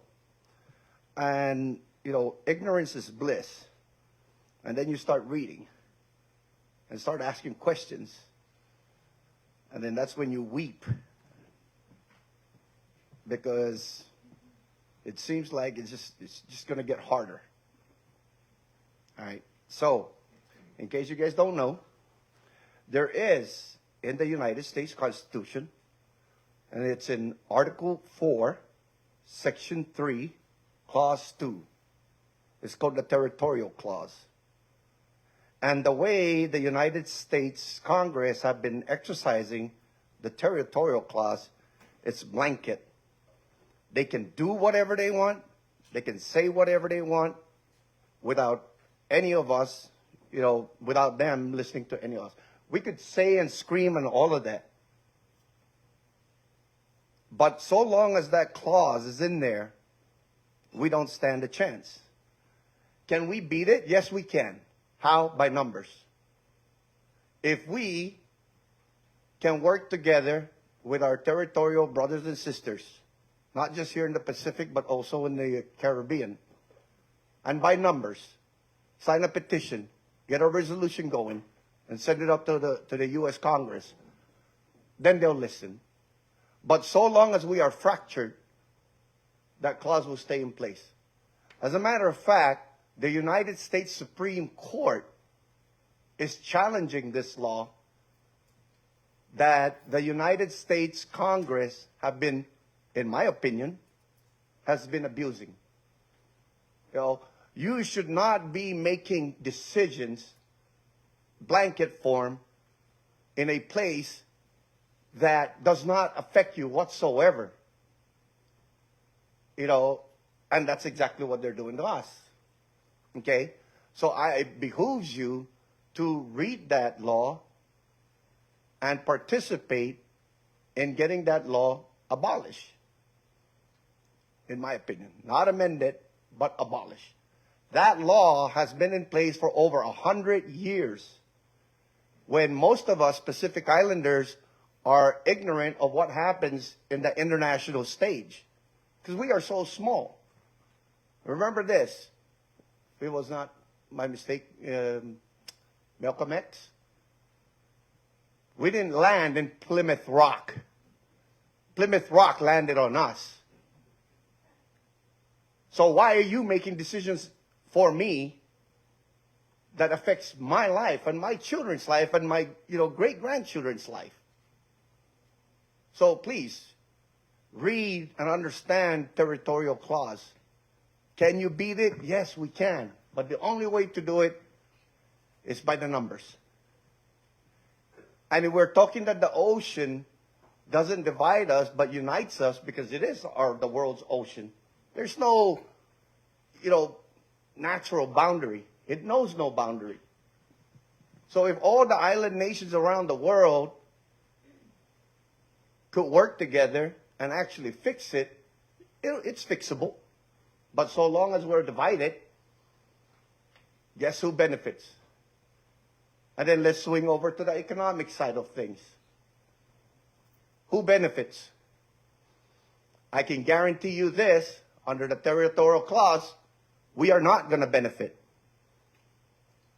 They will, those multi-billion-dollar companies, corporations, like let's say, for example, everybody's heard of BlackRock, right? $1 trillion company. You could put all the island nations together and our budget wouldn't even come close. But numbers, human numbers, matters. Okay, I'm not saying that I'm against it, about seabed mining.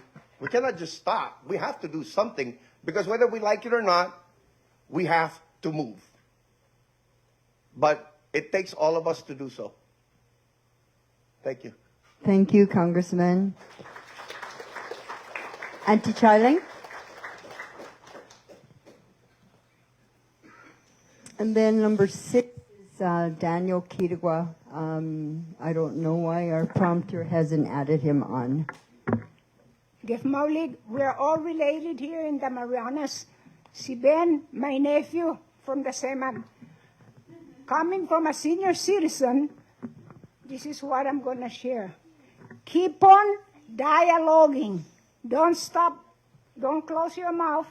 Keep on dialoguing with respect. And no abes ang onyamzu. Maulika, si Jus Mosi. Si Jus Mosi. Kilisaw Auntie Charlie for such a brief but profound message. And so, Daniel?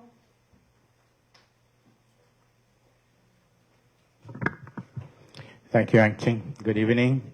I I got one question first before I make a short comment. Are the members of the panel have vested interest in the CNMI? All of you? That's very refreshing.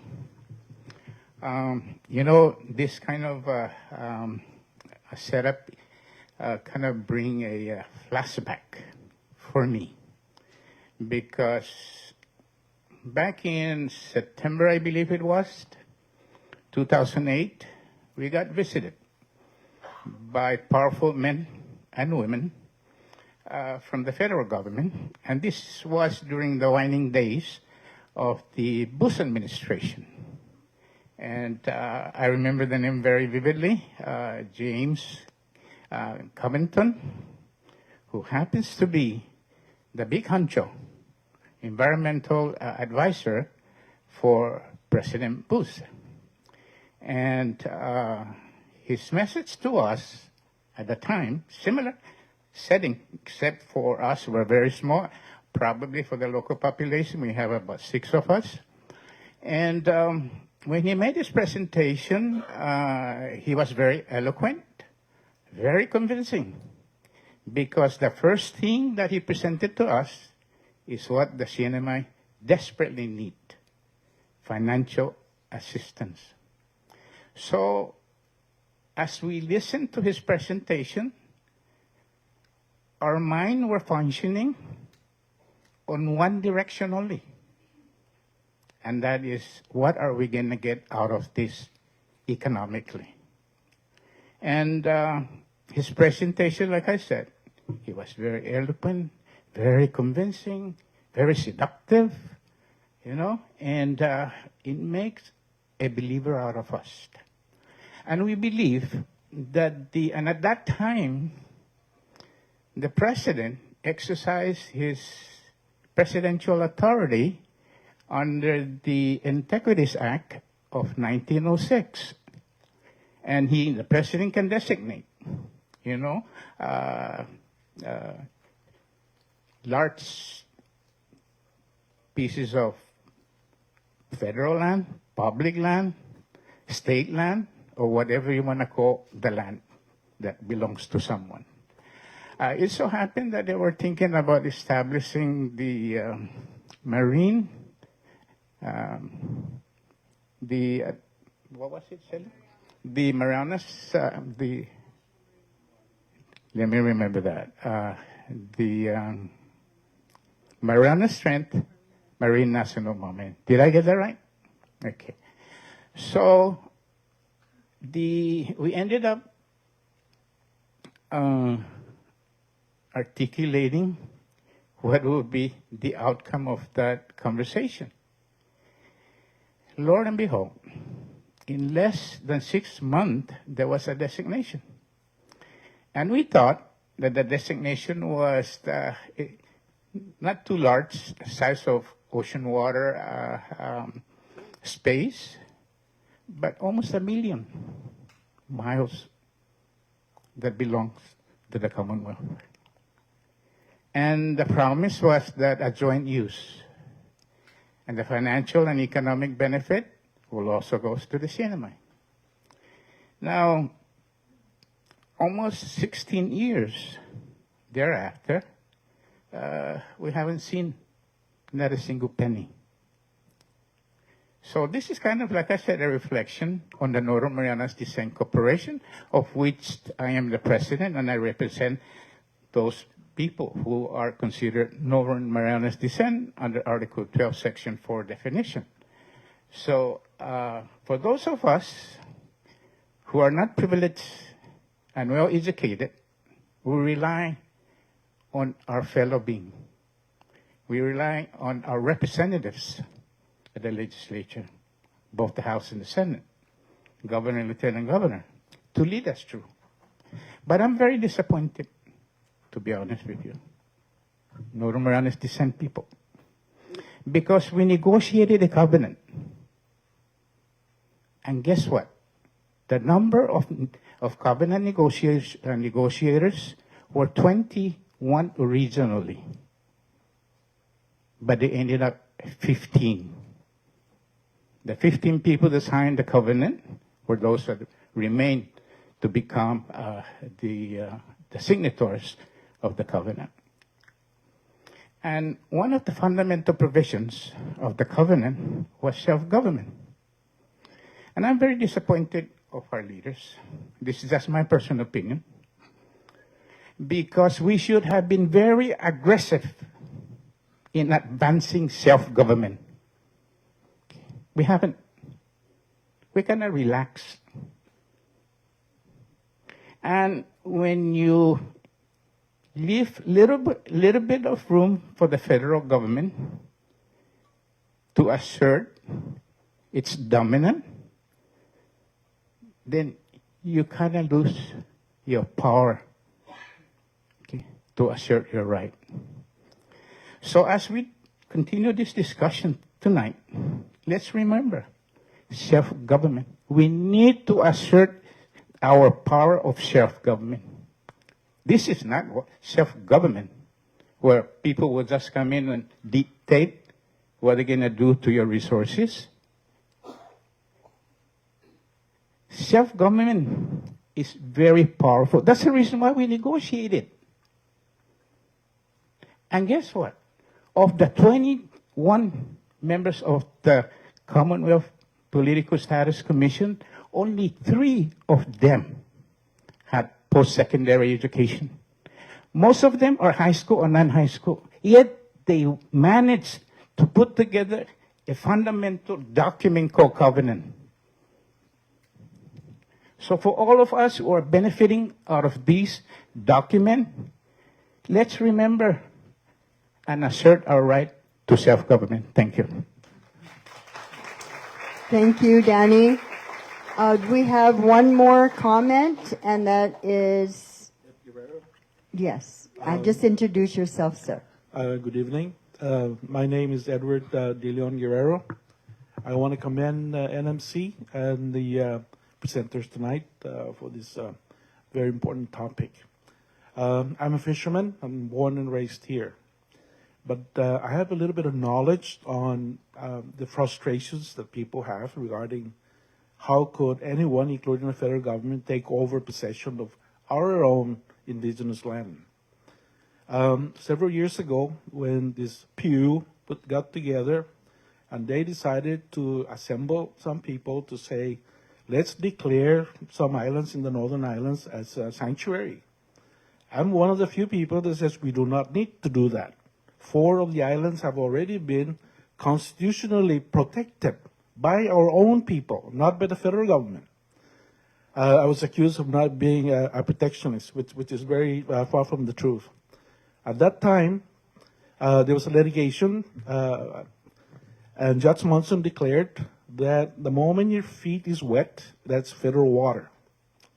The CNMI government got together a team, a task force headed by then Lieutenant Governor Benjamin Manglona.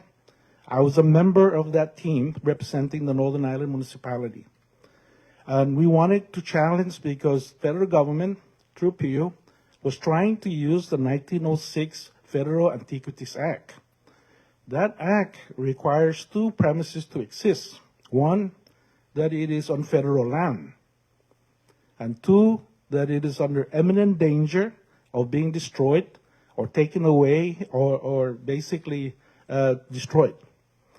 At that time, it's not yet settled whether or not the land belongs to the federal government. We appealed Judge Monson's ruling at the Ninth Circuit Court at the time. Second, there is nothing that a presidential proclamation can prevent from the damage. You look at the Northern Island and you say, okay, what are the potential damages that could occur? You say, okay, tsunami, earthquakes.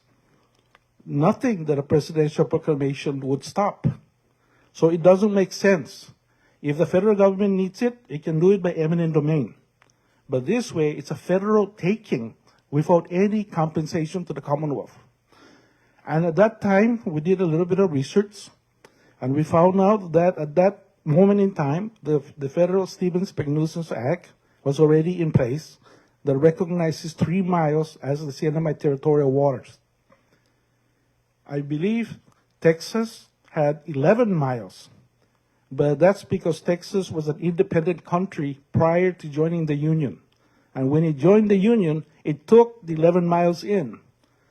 United Nations international law recognizes 12 miles as your territorial sea. Now, so from the 3 miles out to 200 miles is the exclusive economic zone that the federal court have interpreted to say it belongs to the federal government. And our team at that time was saying, so okay, what are we arguing about? Is it benefits? If it's benefit, why don't we work with the federal government and have an agreement, a revenue sharing, like a royalty? Again, this is very early on in the discussion, and that's how it was. It was very heated, but we walk away, and it is true. You ask yourself, how could we not have a say? And the fact is, we don't. And the next is, then what avenue do we have to appeal? Because, currents move. And personally, I do not object to the study to find out what's down there. I think it might be very useful to determine what type of asset is actually down there. Because the future generations, our people need, we don't have much natural resources. We talk a lot about our beauty for our island, about our tropical climate and all that. It doesn't bring food to the table. We rely on tourism, and where are they? So we need to be a little bit more creative on how we can develop resources for our children and grandchildren. I'm a fisherman too. And I remember fishing my Uncle Ben, the one they named after the grotto, for many, many years. But thank you again, Chris. And I hope that the extension is granted. And I hope that everyone takes the time to put in your 2 cents worth. Hopefully, 1% is better than nothing. But still, you'll be people that are saying, I want more. Everybody wants more. And now comes the time for our closing remarks. So that officially ends our open community speaking comment period. And so to close this evening's community conversation, we have our Maga Haga of NMC, none other than Patty Coleman, who is the interim dean of NMC's CREASE, and also co-leads the CNMI in our working group for the Green Growth Initiative. So, Patty, please, closing remarks and next steps. Thanks. Great audience, great questions, great comments. Thank you so much, panel. Wanted to just close out with this quote. If you care, you have power. And let's not take the RFI for granted. Let's pretend that we're not going to get that extension, and we only have until December 12th. You brought up so many great points, the panel, the audience. If we don't want it, we need to say it now. If we want it and we want to make sure that we are part of the profit sharing, we need to say it now. American Samoa had how many comments? 78,000, right? Let's beat that number. Let's show the federal government and all of the prospective businesses that want to mine in our waters, the waters that we are going to pass on to our children and grandchildren, that we care about this issue deeply. Because if we don't have the comments, if we don't put forward our substantive views on this issue, which directly impacts our culture, our food system, our economy, we may lose that opportunity. I've heard so many different perspectives, which is absolutely great, something that we absolutely encourage at the college. And I can't help but think back to, when we had the DOD wanting to bomb Pagan.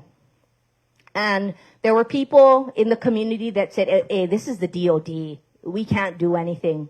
Well, people did something. People in this community came together and challenged them in court. Yes, they challenged their EIS findings. And what happened? They actually had to go back and redo their EIS. And because of that, there were important changes that happened. And there was the prevention of destruction, more destruction that could have potentially happened to our islands. So we need to think that, we can do something and we must do something. and it's challenging, right? We're against huge companies, but you know, we've done it before and we'll do it again. And I think no matter what course happens, I think we all want to be able to tell posterity. I know I want to look my grandkids, you know, in the face and say, we did something about this. We tried our best to make sure that we did what was right for our islands, for our community, for our people, for the future. So with that, Michaela, we have, Sheila mentioned, there are some resources that we've put up. We've also put in the links to the Federal Register.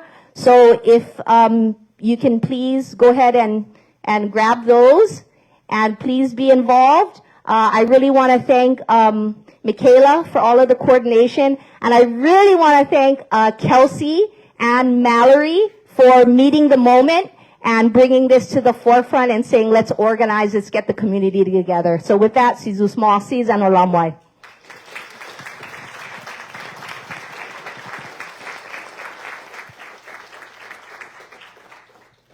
Sizus Masi Hilisao Patty, and everyone, thank you for your participation this evening. Thank you for the questions. Thank you for the comments. And so please, go at it, as Patty says. If we care, we have power. And let's activate that power. Okay? Adios. Sizus Masi Hilisao.